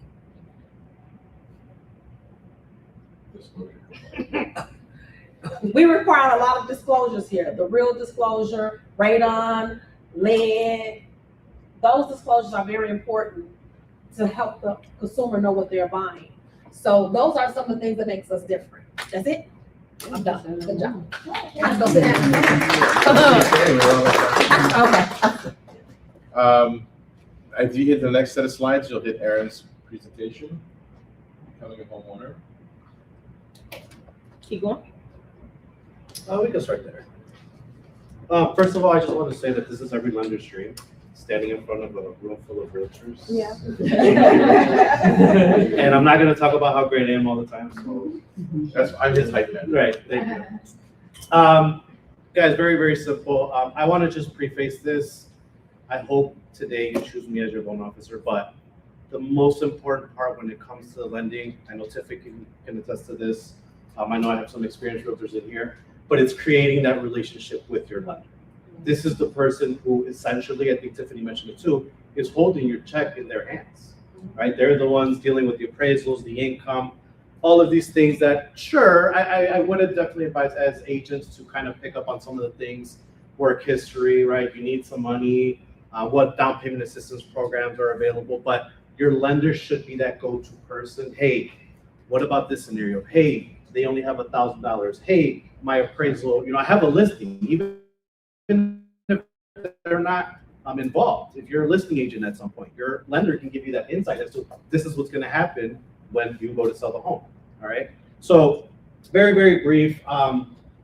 When it comes to purchasing, Tiffany touched on this in the beginning as well. Building that report. Oh, am I supposed to be on camera? It's following me. Probably because I was almost so talking, so I gotta stand right recognize you. I next to sit you right all next to the you. time. Well, when it comes to becoming a homeowner, why purchase? I mean, we are going to know as experts, what are the reasons of renting versus purchasing, right? When you go to meet these clients, they're going to come to you. You guys need to be fountains of information for people. You shouldn't make people feel like, well, as soon as I ask a question, now they're going to give me an application to sign. Now they're going to start, following up every other week, which, don't get me wrong, we should as professionals, but you usually just want to give upfront information. And of course, your clients are the ones that make the decision. We are advisors, we are experts. Why purchase? Of course, appreciation. As we know, you buy a home today, maybe we can look at your parents' homes. We bought it for $100,000, 15, 30 years later, now we're looking at $200,000, $300,000. Things such as like equity savings. You have kids, you want to leave them something for the future. There's various reasons. Ultimately, why are you buying? Why are you making this move? You already own a home. Why do you want to buy another home? You're buying your first home. Why? Get that report built with your client, because it's not just transaction. It's not just, hey, you want to buy, here's my pre-approval, close you, never talk to you again. It's about building that relationship. This is where people, agents sometimes fail to see the positive in keeping in touch, whether it's just a small Christmas card, whether it's just a phone call 30 days after your closing. These people are going to talk about you. They're going to talk about you to their friends or family. They're going to talk to you, to anybody, once you give that great experience. I unfortunately have had situations where we didn't have the smoothest of transactions. But what did we do? We kept it positive. Hey, you know what? Yes, you bought that BMW, but here's the solution. Hey, you know what? Yes, you decided to quit your job, but here's the solution. We're solution people. We're not here to speak negatively. We're not here to, oh my God, why did you do that? You shouldn't have done that. We are here to give them information. I rent currently. I'm looking for a rent. So I know a lot of agents out there want to flip renters into buyers. Why do I want to buy versus why do I want to rent? Now, please nobody come up and strangle me. Sometimes it is okay to rent, right? Not every buyer, potential client is going to turn into a buyer. Some people don't want to live in the same place for the next 15, 30 years. Some people don't care about building equity, right? So maybe renting is fine for them. But of course here it's in the red. You know, we're here to buy, right? We want buyers, but this, if you guys want to take a picture of it, it just kind of gives you some information, key points that you can touch on when it comes to the clients. Hey, should I rent? Should I buy? All right, well, let me ask you this. Do you want to be, living in the same place for the next 5, 10, 15, 30 years? Do you care about equity? Do you know what equity is? No, I don't know what equity is. Well, let me explain to you what equity is. All right, so this is just kind of some graphics here. If you want to move to the next one. Credits. Credit. I will not talk about credit like I usually do because we'll be here till 10 o'clock. If you want to take a picture of this, credit is very important. Why? Credit will determine what kind of loan programs you qualify for. Credit will determine what down payment assistance, if you even get approved. Right now, there is various ways to fix credit. There's a lot that goes into your credit. One of the things that I want to let you guys know as agents is you guys are probably going to be the ones that get all the questions. Hey, I have a car. Hey, I make $15 an hour. Hey, I live here. This is where your lender comes in. This is where your trusted, relationship-built-based lender will say, hey, you know what? Here's the general information, but if you want to know anything specifically tailored to you, these are the steps that we need to take. We need to check your credit. Why is it important? I know we have some new ones here, but who has had a client that wants to buy a house but refuses to pull their credit? Has anybody had that situation out there? Right. People want their insurance and won't have their credit pulled. You guys will be the advisors to this. Look, you want to buy a house. I want to let you know whether you're going to get approved or not. This is what the lenders are looking for. It's your credit, it's your income, and it's your assets. CIA. It's a nice little 3-letter there. So credit, income, assets, credit, of course, what's your credit score? How much debt do you carry? Did you finance 3 cars? Did you do the one for your mom, for your cousin, for your aunts? Now you have 4 or 5 different cars. You make $20 an hour, probably not going to get approved. Right? Take care of your credit, stop co-signing. Oh, you can go to the next one. The home buying process, Tiffany kind of touched on this one. First, getting pre-approved. I think, Nancy, you had asked this, when is a good time? The good time is when you feel that you want to buy a home. I've had clients that tell me, I don't want to buy for another year. That's fine. Let's go ahead and take a look at where you're at now. If you're ready now, you just need to make sure that your credit stays the same, your debt stays the same, your job stays the same. Yes. How long is the pre-approval good for? So generally speaking, credit reports, I don't know other banks, mine are good for 4 months. So nothing really ever expires. It's just that we need to have things updated before you make that offer out. If I pre-approved you in January, you want to put, you wait till November and you want to put in an offer, I just need to make sure that the way that I pre-approved you in January is the same way that you are in December. That's just that. Making the same, credit's the same, that's the same. But yeah, generally speaking, that's the only thing that really expires is your credit report and updated documents. Bank always wants to see 30 days pay stubs, bank statements recently, depending on the years, your taxes, your W-2s, things like that. My mortgage programs, I am very much like most banks. We all generally offer the same programs. It's just, of course, I'm going to go back to this. It's that relationship that you build with your lender because they need to be knowledgeable and they need to be problem solvers for you guys, right? I've had clients that came to me and, hey, they rejected me because I don't file taxes. Well, I don't know if you guys can see that, but down on the bottom, non-QM products. I have bank statement loans. I have DSCR loans. Anybody know what DSCR loan is? Yes. Tiffany knows. Anybody else? DSCR loans, I don't need to know about your income. I'll probably ask about it, right? But I don't need pay stubs. I don't need tax returns. I solely go and qualify you based on what you can rent the property out for. And as long as the rent covers your mortgage payment, you're good. These programs typically do require heavier down payments, 15, 20% down, 25% down. There are no assistance programs with these. These are usually investor type programs that your general first-time buyers probably aren't going to want. What is the ratio? I'm sorry? What is the ratio? What is my ratio? I can do up to 1, but I mean, I've been doing one currently at 0.75. And what that means is what is the market rent divided by what is my monthly payment? Yes. I was just gonna ask, can an older person like that is receiving Social Security or like a pension, can they normally qualify? Yeah. for it? Absolutely, yeah. You can use, just to kind of cover that question, if you have child support, you can qualify with your child support, alimony, if you receive alimony, Social Security, pension funds, yeah. Annuities, sometimes people have $2-3 million saved up in an annuity and they can get regular withdrawals. We can qualify that way as well. But again, goes back to the lender aspect of it. Your lender needs to be knowledgeable in various ways that can qualify your clients. If they're just well-versed in FHA and conventional, you're probably going to lose a lot of clientele. Why? Because not everybody falls into the conventional FHA. VA, my military vets, there's also programs 0% down, no mortgage insurance, even if they're first-time buyers. My jumbo loans, these are the loans that are getting into the $800s, $900s, $1 million loans. Hopefully everybody here is going to close $1 million deal or more at some point. But there are products out there for that. USDA, we're looking at more rural areas. Same thing, no down payment, no mortgage insurance. Tiffany touched on this as well. Renovation loans. Sometimes when there's homes and renovation loans aren't necessarily for rundown homes. Renovation loans can also be for, hey, I love this home. I just want to update the kitchen, the bathroom, the garage. We will finance any repairs that you want to do or additions. So how does that work on the 203 pay loan? So if you have a situation where they want to do the sewer work, we have to make certain types of repairs. Yeah. Does that fall under the 203 pay? Yeah. So you essentially just need to find they do require you to be licensed, bonded, insured through the state, but you're basically just financing the repairs on top of your loan. So you're taking a 3.5% loan, a 3.5% down payment for your base loan for the acquisition. Correct. And then they're financing 100% of the construction. Correct. Yes. So my bathroom's upgrade is $50,000, house costs $350.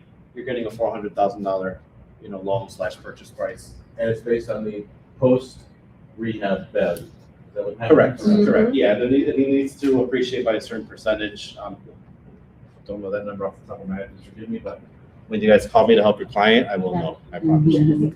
And you have to be able to qualify for the amount that you. Correct. Yes. It's all about qualification. Yes.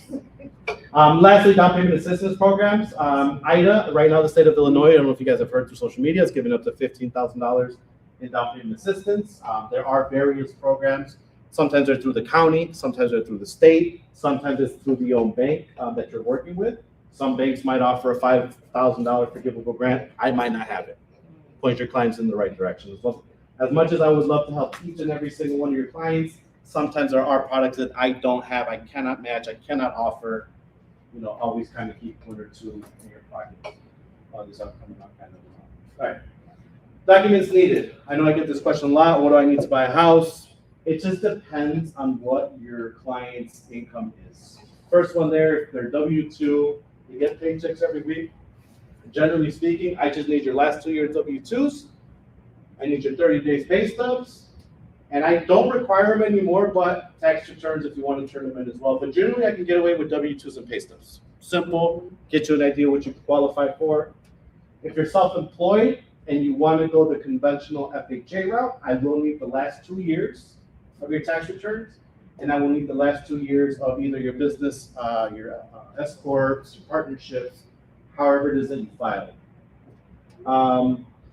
Question, how many months do you need to prove work history when it comes to qualifying a client? How many months do you need to work this year? What's that? 2 years. You 2 said years? months though, right? Or months, or Oh, you months. threw me off. 24 months, yes. Yeah, 2 years. Yes. This is something very important. I've had realtors that send me leads, and when I ask, hey, where do you work? They say, I don't. Oh, okay. Okay. So we're going DSCR then, right? You got 20% down? No, I was actually looking for assistance. So some of the key things that you as agents just need to know. Is your client currently working? Yes. We're off to a good start. Have you worked over the last 24 months? I don't need you to be at the same job. You could have worked at Target for 25 years. You quit, you go work at Amazon, you got a week, you can still qualify. Why? Because you have that 24-month work history, you're still a W-2 employee. Now, if I was working at Target for 25 years and I decide to open up my business, which I'm going to be filing 1099, I'm going to be getting paid cash, no more pay stubs, can I qualify right away? No. No? Anybody else? I would say yes. Generally speaking, no, you cannot qualify anymore because if you are trying to go down payment assistance, if you're trying to go FHA, if you're trying to go conventional, you can't. I do have programs, remember DSCR, I don't even need to know about your income. So there are still ways to qualify, but again, this is where your lender comes in. You need to be knowledgeable. Can you or can you not qualify? But that's just right, they can't live in it as a personal property. DSCR, correct, it's only for Right. investment, yes. Now, there are some things, this is what I'm gonna get into with the clients. You guys generally don't need to talk about this stuff because these are kind of sensitive topics. When there's divorces, when there's alimony being paid, I heard of pensions. There are other documents that I need, such as divorce decrees. If you pay child support, I need the court orders if it's court ordered. A lot of people ask me why. Why do you need that? It's my personal life. You don't need to know about that stuff. The bank is just wanting to make sure that what I'm qualifying you on is what you currently owe, right? If you buy a car, it's on your credit. If you don't pay your child support, they can put on your credit, but generally speaking, child support doesn't go on your credit. Child support gets paid through either Zelles. Some people that don't like to pay child support will be on their pay stub, so I'll catch it right away. But just be very wary that you might have some clients come to you, hey, the lender's asking me for an arm and a leg. Why? You guys are my backups to let them know, hey, the reason that the lender is asking you for this is to get you approved. They don't care that you got divorced. They don't care that you paid child support. We're wishing well on you guys, but because of these situations that you're in, this is why we need this documentation. I'm not asking for your pay stubs because I just want to know what you made. It's because I need this information to get you a loan. And so what is it, when you're asking for that information, the idea is the lender's underwriting to figure out whether you can actually just, you make the payments. Yes. So I always tell my client, would you loan somebody $300,000 and know nothing about them? That's just a simple common sense question. They need to know as much as they need to know a good faith that you'll be able to pay them back their money. So you won't even loan nobody $1,000 if you know them personally. So why do you think this institution should give you their money without investigating who you are as an individual? That's their way of knowing that you are actually good for this money that they're lending to you for this home that you want to purchase. And when I say it like that, you're right, got a point there. Okay, let me go send these people that stuff. Thank you very much. Let me go to the next one.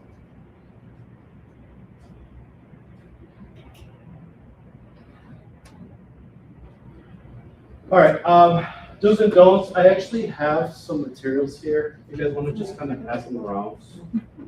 As neighborhood loans, the CEOs very much preach that we need to go above and beyond for our agents. It's not just, our bread and butter, of course, is loans. On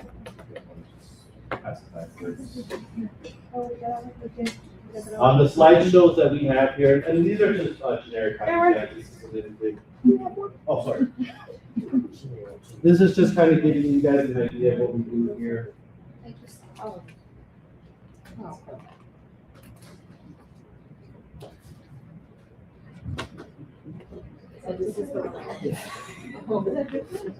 just the, So our marketing team, we have an in-house marketing team. They actually made this PowerPoint. I am not this creative when it comes to this stuff. I just do loans. This stuff is something that you do want to make sure that you are letting your clients know. These are the things that you do want to do if you want to buy a house, right? You want to, you don't want to change jobs. You want to get pre-approved. You want to work with professionals. You want to know about your credit score. This is just basically the blueprint to starting, to get pre-approved. And then if we go to the next one, this will be what you don't want to do when it comes to buying a house. So you don't want to purchase a car, you don't want to waste money, you don't want to quit your job, you don't want to start pile-on debt. So this is just information that we can give to you guys as agents to just post and keep clients informed. Again, you guys want to be a fount of information. If you are posting on your Facebook, on your Instagram, on your TikTok, don't buy a car before you buy a house. Hopefully, generally people listen to you. But this is just the type of advice that you are giving to your clients if they want to buy a house. If you want to get approved for a house, right? If you want to get into that first home, things like this. The material that you guys have in front of you, I have a full service marketing team here. Full disclosure, if you guys want marketing, it does have to be co-branded, just for compliance issues. Otherwise, I can turn into a Staples and I can give you guys 25 cents per color copy. But otherwise, just kind of check out the material there. If you guys ever have any ideas, marketing is also one of our strong points because as you guys know, you're not secret agents, you're real estate agents. All right, go to the next one there. All right, so again, guys, I can talk loans all day. I love it. I sleep and I dream about loans. It's in my blood, right? I mean, my parents raised me to be a loan officer. It's a joke, by the way. But again, the biggest thing that I want to stress, whether you're experienced, whether you're new, you're getting out there.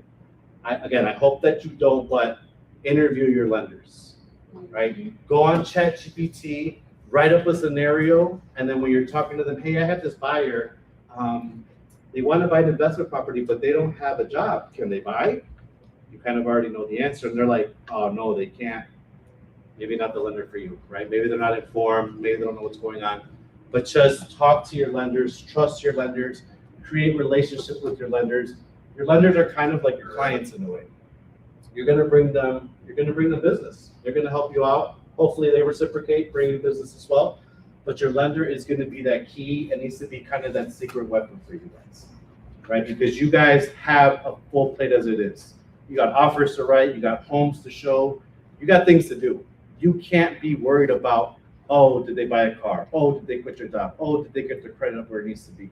Your lender should be the one that takes a big load off of it. Now, I do have some agents that like to be lenders. I have some agents that say, hey, here's this client, they have a 750 credit score, they got 10,000 in the bank. I love it, right? You're doing half of my job for me. Shout out to you guys. But if you don't, guys, I gave each one of you my card. There's a lot of information. I know you guys are gonna have questions as agents every day. You're gonna run into people, hey, I have a cousin who started their business, blah, blah, blah. Aaron, here's the scenario. Obviously, I'm always gonna generally speak. I can't tell you, yeah, they're gonna get approved, bring them in. But there's always gonna be a question. Just kind of go some few here. Can I back out of my contract? Tiffany, I'm not gonna get into this because, you know, this is a realtor slash attorney, but generally speaking, yes, you can. What if my house appraises for less than the purchase price? We negotiate, right? We're gonna talk to the seller. We're gonna let them know, hey, you're selling it for $250. It came back at $240. We're gonna have some discussions. We can either back out. You guys give it to us. There's options. Are there any first-time homebuyer grants? Now, this is something that I want to touch on. Being a first-time homebuyer has benefits, but it doesn't mean that you can go buy a car, have bad credit, have no money, and because you're a first-time buyer, oh, I could buy a house. It doesn't work like that. Being a first-time buyer means lower down payments, help on your mortgage insurance. There are a lot of programs out there. Actually, this is a great question. If I am a repeat buyer, can I still get assistance? Yes. Yes. Yes. Actually, that's what it actually. All right. Is it okay to buy a fixer upper? Yes. These are the questions though that you're going to want to run through with your clients. Why do you want to look at cheap houses? You're a first-time buyer. Do you really want to start putting in tens of thousands of dollars into a home? Yes. No. These are the questions that you want to have. Again, guys, it's not just, hey, I want to buy a house. Okay, here's the lender. Talk to him. You're approved. You're not approved. Let's go look at houses. We'll close you. It's time to go. It's creating that rapport. A lot of my referrals come from past clients. Hey, you helped out Juan. He spoke great wonders about you.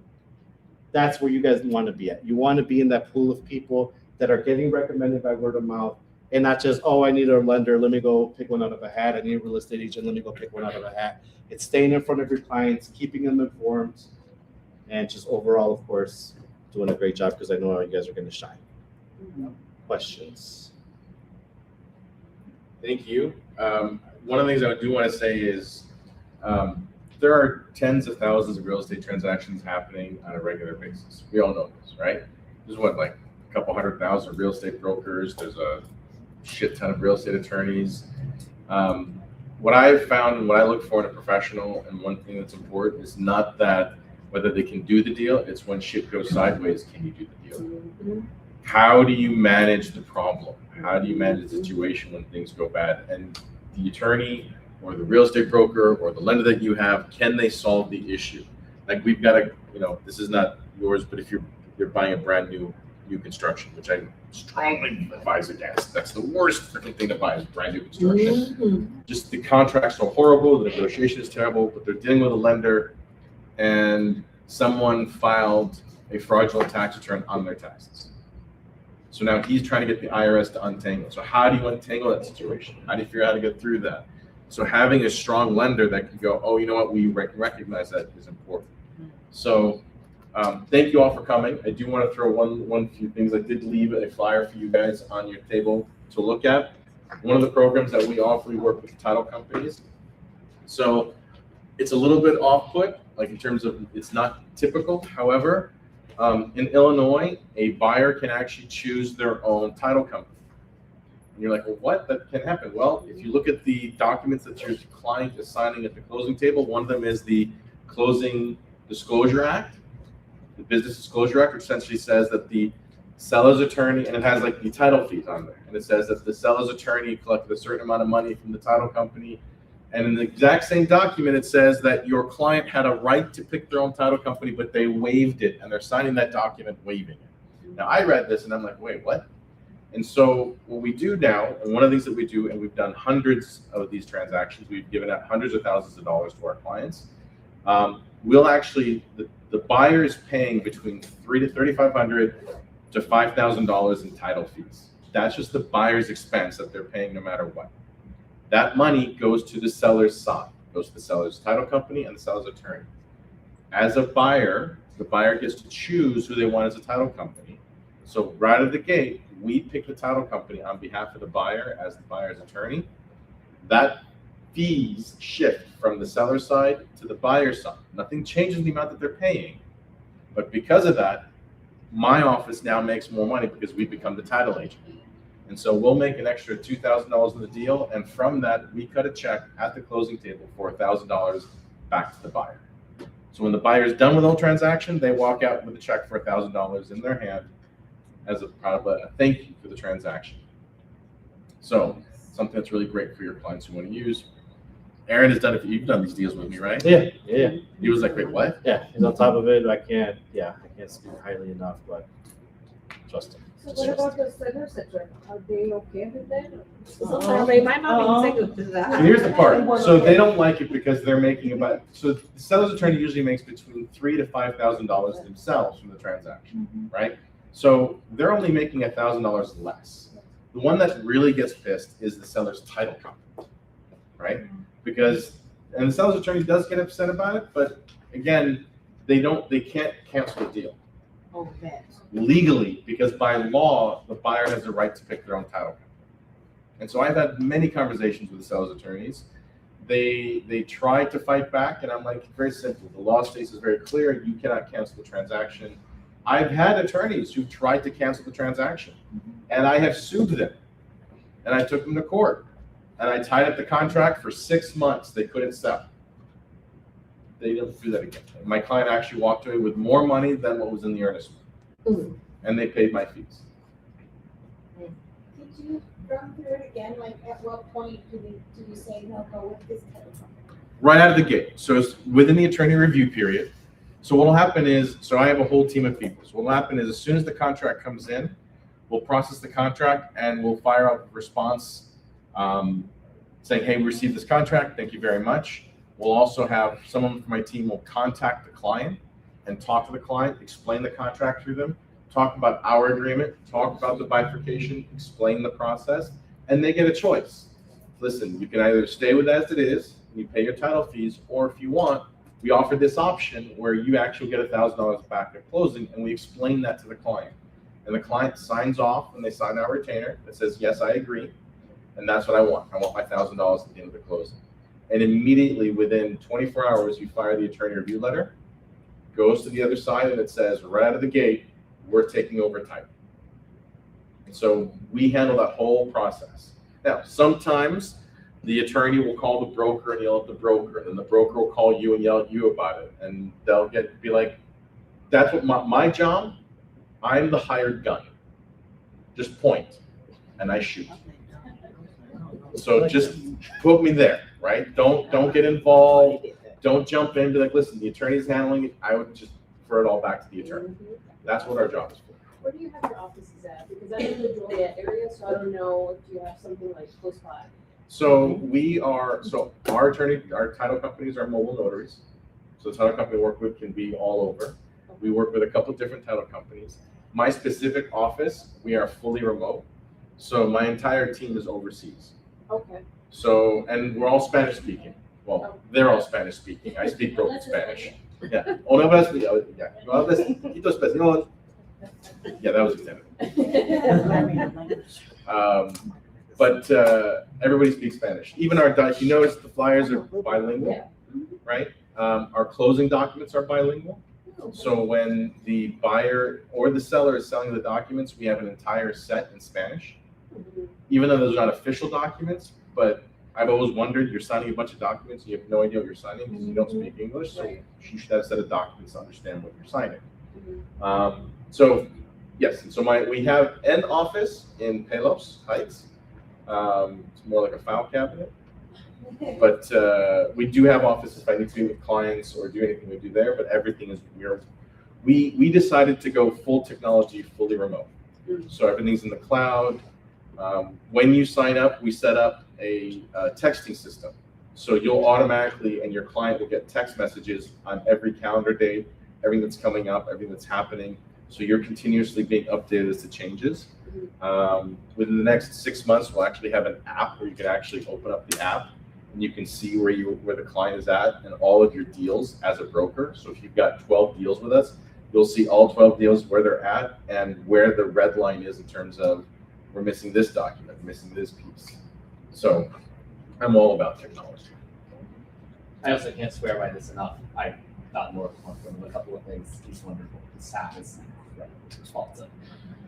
Much better than I am. There's a reason I hired them. I was going to say that. Yes. I'm the guy you call in when it all goes sideways, right? My team makes sure everything runs smoothly. Right. So one of the things that I did in terms of hiring people is we do a lot of personality profiling. So when I hire someone, we have them go through an assessment as to what is their core belief system and how they function, right? Like some people are accountants and they're great sitting in a corner crunching numbers. Do not put them in a sales room to sell and market to a bunch of A-per-state type personalities, right? So everybody has their role. So my entire team, if you're familiar with DISC, are DCs, which means they're like hardcore and they're particular. So they'll get shit done and they don't waste time and they're like detail oriented. I, on the other hand, am like a high I. So I'm like laughing and joking and socializing. Get me the details. That's not where my skill. So I know my core. So I feel around me the people who can get things done. But that also gives me the ability to think completely outside the box. So I can come up with the crazy ideas of how to get a better price or how to do a transaction or how to clean up title. So any questions? Any other questions? I just lastly want to offer to everyone as a thank you for coming. Again, because I have a big marketing team. I know spring's here, summer's coming. If you guys want to update a headshot, shoot me a text with your info. I'll shoot you a one-time link to use. You can book your headshot. You do have to come here. Unfortunately, if you're a little far, I'm sorry.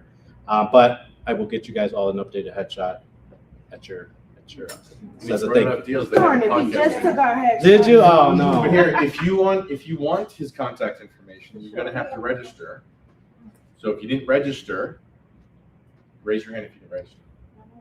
Okay, good. Because then I have all the information. I can get you to everybody's contact information, and then we'll share his contact information with everybody. You should all have. But yes, thank you guys again. Please, if you guys want to book any consultations with me, have any questions, that is my direct cell. And I have it in my pocket. You probably saw me texting throughout, the Yes, thing. take a picture of this so you have his contact information. Yeah. Tried to pull the QR thing back up, but it's got a Yeah, special. And just VF cards. Please, no question, too big, too small. Any questions for me? I have a question. Yes. On the renovation loan, I guess, like I said, all three of you, on the contract, what verbiage should the real estate agent use? It's other, 203K. And that's it? That's it. Nothing contingent to. Nope. Repairs or. Nope, where the mortgage part is on the, what is it like? The With financing. financing portion, Yes. and it has FHA, conventional, I Yes. can't remember, and you just swap other FHA 203K. That's it. Yeah, but I mean, depending on the deal, is there any other verbiage that's used to protect the buyer? I think here's some, right, so if you put 203K, seller knows automatically, there's a whole process that's gonna extend the loan. If you put FHA, they're already gonna know, like, if I have two deals that are identical, one is the FHA, one is conventional, they're gonna be, I'm gonna go with the conventional versus the FHA. And a 203K takes a little longer. It takes anywhere from 45 That's to what I was 60 gonna say. days to do. So Correct. those closing dates, Closing days. I know they want to close in 3 weeks, but Yes. probably gonna need at least 45, 60. Just depending on the contractor to do the You gotta assessment. get a contract to come out. Right, so I just closed one not long ago, but Okay. the loan officer is telling me that I should have put some sort of verbiage on the contract. I'll look back at the text. The loan officer was telling you about your job? Your job? Basically. Oh, okay. I Well, Because there was a little argument and dispute between both. So I have to look back so I have. Was it about in terms of the amount of work that needed to be done or the Yeah, valuation? something like bumping cracks depending on like if maybe the job was too big. I mean. I don't but know. that's something as the broker, we don't know, unless you're in construction, you don't know how much and what they want to do. Because the price can vary based on how your client likes. So that they have a bid. When they have a HUD consultant comes out, he does what is required, what is desired, and what is recommended. The required and the recommended are the things that most likely have to be done in that budget. He'll give you two bids. One is a blank one, and one is with the numbers, exactly how much it's gonna cost. And so when he gives that number of how much it's gonna cost, you'll know when you're doing it if the deal is gonna work, because if it exceeds the loan amount based off the bid, you'll know that. But what the client wants has nothing to do with you as the broker, and you're not the HUD consultant. So I don't know, there's no other contingency to put it there because Was it it's maybe based on subject finance. to after rehab value or after repair value? Okay. I have a dedicated 203K specialist here. We'll talk directly to you. If that makes it any easier for any future deals. They structure for you, they help you with it. And then, of course, I mean, if you need any help with the contracts, we can do that as well. Condo department too. I don't know if you guys have dealt with spot approvals. I know they can be have you had any spot approval, FHA condo A buyers? long time ago before Yeah. the market crashed. Yeah, but yeah, our team here we have dedicated departments. So it's not like me as a loan officer, I'm trying to handle 2-3Ks and I'm trying to handle condos. I have departments for that, so. You know What's what? I your am gonna special touch department? it. What's your special department? What's that? What's your special? My special departments, Yeah. getting it closed, you know. He gonna put up the right deal. Getting it closed and amazing customer service. There you go, right. No, but yeah, we definitely do it. We very much dive into like the clients. So, all right, I'm gonna teach you guys something. It was just part of my coaching, right? So, sorry. It's part of my coaching here that I like to do with agents. Who knows about the triangle of trust? Is that like a circle of trust and walking the blockers? Okay, so the triangle of trust is you guys get a client. They're not buying cash, they need financing. Hey, I am going to send you to Aaron. Aaron is very knowledgeable. As long as you listen to Aaron, he is going to get you what you need to get you into this home, right? Client calls me. First thing I'm going to ask, how do you know this agent? Oh, well, the agent told me that you were great, you were fine, they're a family of a friend. Well, I'm going to tell you right now, you found a great agent. They are very knowledgeable about their area. They're very knowledgeable about the pricing, the comps, everything. So I can tell you right now, you came to the best place possible. Realtor edified me. I edified the realtor. What does the client think? I made the best decision possible. Mhm. It's a triangle. right? It's little things like that, guys, that as you guys grow in your careers. Where's the attorney on that? Right. Right in the middle. Diamond. But guys, it's little things like this that you don't pick up right away in your career, right? You're right out of the school. They teach you, hey, go do the best job you can, right? Yeah. They don't really teach you much from the Lightning School. But it's little things like that as you guys progress in your career, you're going to need to know, you're going to need to understand. Because I do have, and God bless them, I have transactional agents. They just want to get it closed. They don't care if they never hear from them. I have agents that want to be invited to that Christmas dinner, those baptisms, and that's where more clientele comes from. And that's what the client. The biggest advice that I can also give you guys, always focus on helping first, then getting paid. I know we get paid very nicely, right? But it's a result of you helping. But focus on helping.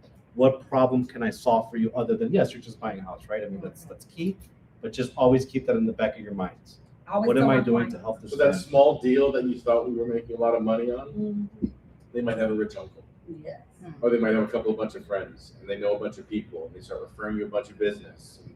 You never know where it's going to come from. You never know. We have a whole presentation we do on foreclosures and how to make money off a foreclosure deal as a broker and a real estate broker, not to miss out on it. They're like, well, they're going to go rent a place after I find them a new house? Yes. You give them housing continuity. You develop that housing continuity for them, they will remember who bailed them out when shit went sideways. I always tell my clients, the best thing you can give me is a referral. That's the best thing you can. Send somebody else that lets me know that you really value what I did for you. What'd you find? Okay, so here's what I was supposed to put on according to the rule notes. I was supposed to write somewhere along the lines, contract contingent upon mortgage approval and buyer's acceptance of any required repairs as determined by the lender. That's what she recommended to put on the contract. Yeah, and I did it, and everything went well. I'm like, let me do this. So what would you Does that just go with your? So we do that in the attorney review letter. Mhm. So we'll put in that especially if it's an FHA loan, we'll indicate that the lender may have required repairs and that the seller is agreeing to either make those repairs or address them. Because sometimes you'll have like FHA, and it's interesting because 3 years ago, FHA was very strict on their inspections. And recently I've been seeing FHA loans where the FHA guy walks in, walks through and walks out. And I'm like, well, wait, I've got building code violations. How do they clear this? Yes. So depends on who comes in, but yes, I would add that. If you're not adding it to the contract, it should be in the attorney review letter. You can't modify the contract as a real brokers. That is illegal. Well, hold on, there's a section at the end of the Says contract other. which says other, which technically you can write in there, subject to if any lender required repairs, seller agrees to make them. But if she's doing a 203K, why would the lender wouldn't require any repairs off of 203K? If it's an FHA loan, Oh, but she said this is for a 203K transaction. Well, FHA. I mean, FHA, what would That's be? a great. I mean, it's one of those that's like specific to that person. So it's like I personally, when I always tell people like, well, they got a 5% rate. What about me? Well, I need to look at their file like from beginning to start to give you an idea what happened, right? I mean, I'm sure your situation was unique to whatever happened. So, I mean, it's kind of hard to just kind of sit here and try to guess. like maybe the repairs exceeded what the construction value was. Well, it was mentioned to me to do it on the contract, so this is like very infant stage. Right. Beginning, but you're saying, I just give it to the Attorney, and then handle The it. verbiage and that. Generally, yeah. Yeah, You can do both. genuinely. You can do both. No, bring that lender in here. Whatever. Let's have a check. Let's have a check. Whatever. Oh, okay, we're moving on. Okay. So I'll tell you what I tell my entire team. There are very few things that we can't unfuck. I know I just said the F word a second time, but there are very few things that we can't undo, right? So if it happens, it happens. We'll figure it out and we deal with it that way. Worst case scenario, we all go to war. But the beautiful part is we have an attorney review period, and I try not to modify the contract as much as possible. I try to not do anything on it because that makes us liable if we write something in and we don't write it in correctly. Because we're not attorneys. Right. Right. That's why I love being a lender. And so at the end of the day, you put something on the contract and your client didn't even read it, Sure. that part. And they said, wait a minute, why would you write that? I didn't remember us discussing that. But you signed it though. But I didn't read it. Then there's a whole back and forth. And I tell my clients, listen, I'm gonna go with this contract. These are the things that are in there. And your attorney is going to contact you. And when he sends back this attorney review write-up letter, we can go over and discuss it if you have questions based off of what he's told you. Because sometimes, but he's a great attorney, so he has his team that communicates. We just started working together, by the way. So this is a new marriage, you know. Yeah. We're in the honeymoon days. Yes, we're in the honeymoon days. No, one thing I can say though, Bowtie is one of those guys, I think he mentioned earlier, but he's not scared to get down and dirty. Yes. Because I've had attorneys where they tell me, well, we're almost about to close and I just don't really want to mess anything up. I'm like, well, that's fine that you want that, but what does my client want, right? So you're always going to run into people who, again, very transactional, want to get it closed, don't care what happens. But Bowtie, I can tell you right now. And I always tell my clients, get an attorney that will fight for you, that will litigate for you. Because some attorneys be like, oh, I only do sales contracts. I don't go to court and fight. I tell them, you pick. Because I always refer my clients to attorneys who fight. Because I fight. I do. I fight for my clients. I don't like going to court, you know, but if the other side pisses me off enough, I will go to court. But attorney to tell you that they're not going at all. And Yes. I'm telling you, I started in litigation. That was my thing. I love to litigate. Well, thank you all for having us. Yeah, no, thank you We guys. hope that you all learned something from us. Thank you. We appreciate your patience with all the technology sideways. And those of you who are watching from home, if you're still there, we're sorry for the internet dropping and technology. So, Thank you. Thank Well, you. so now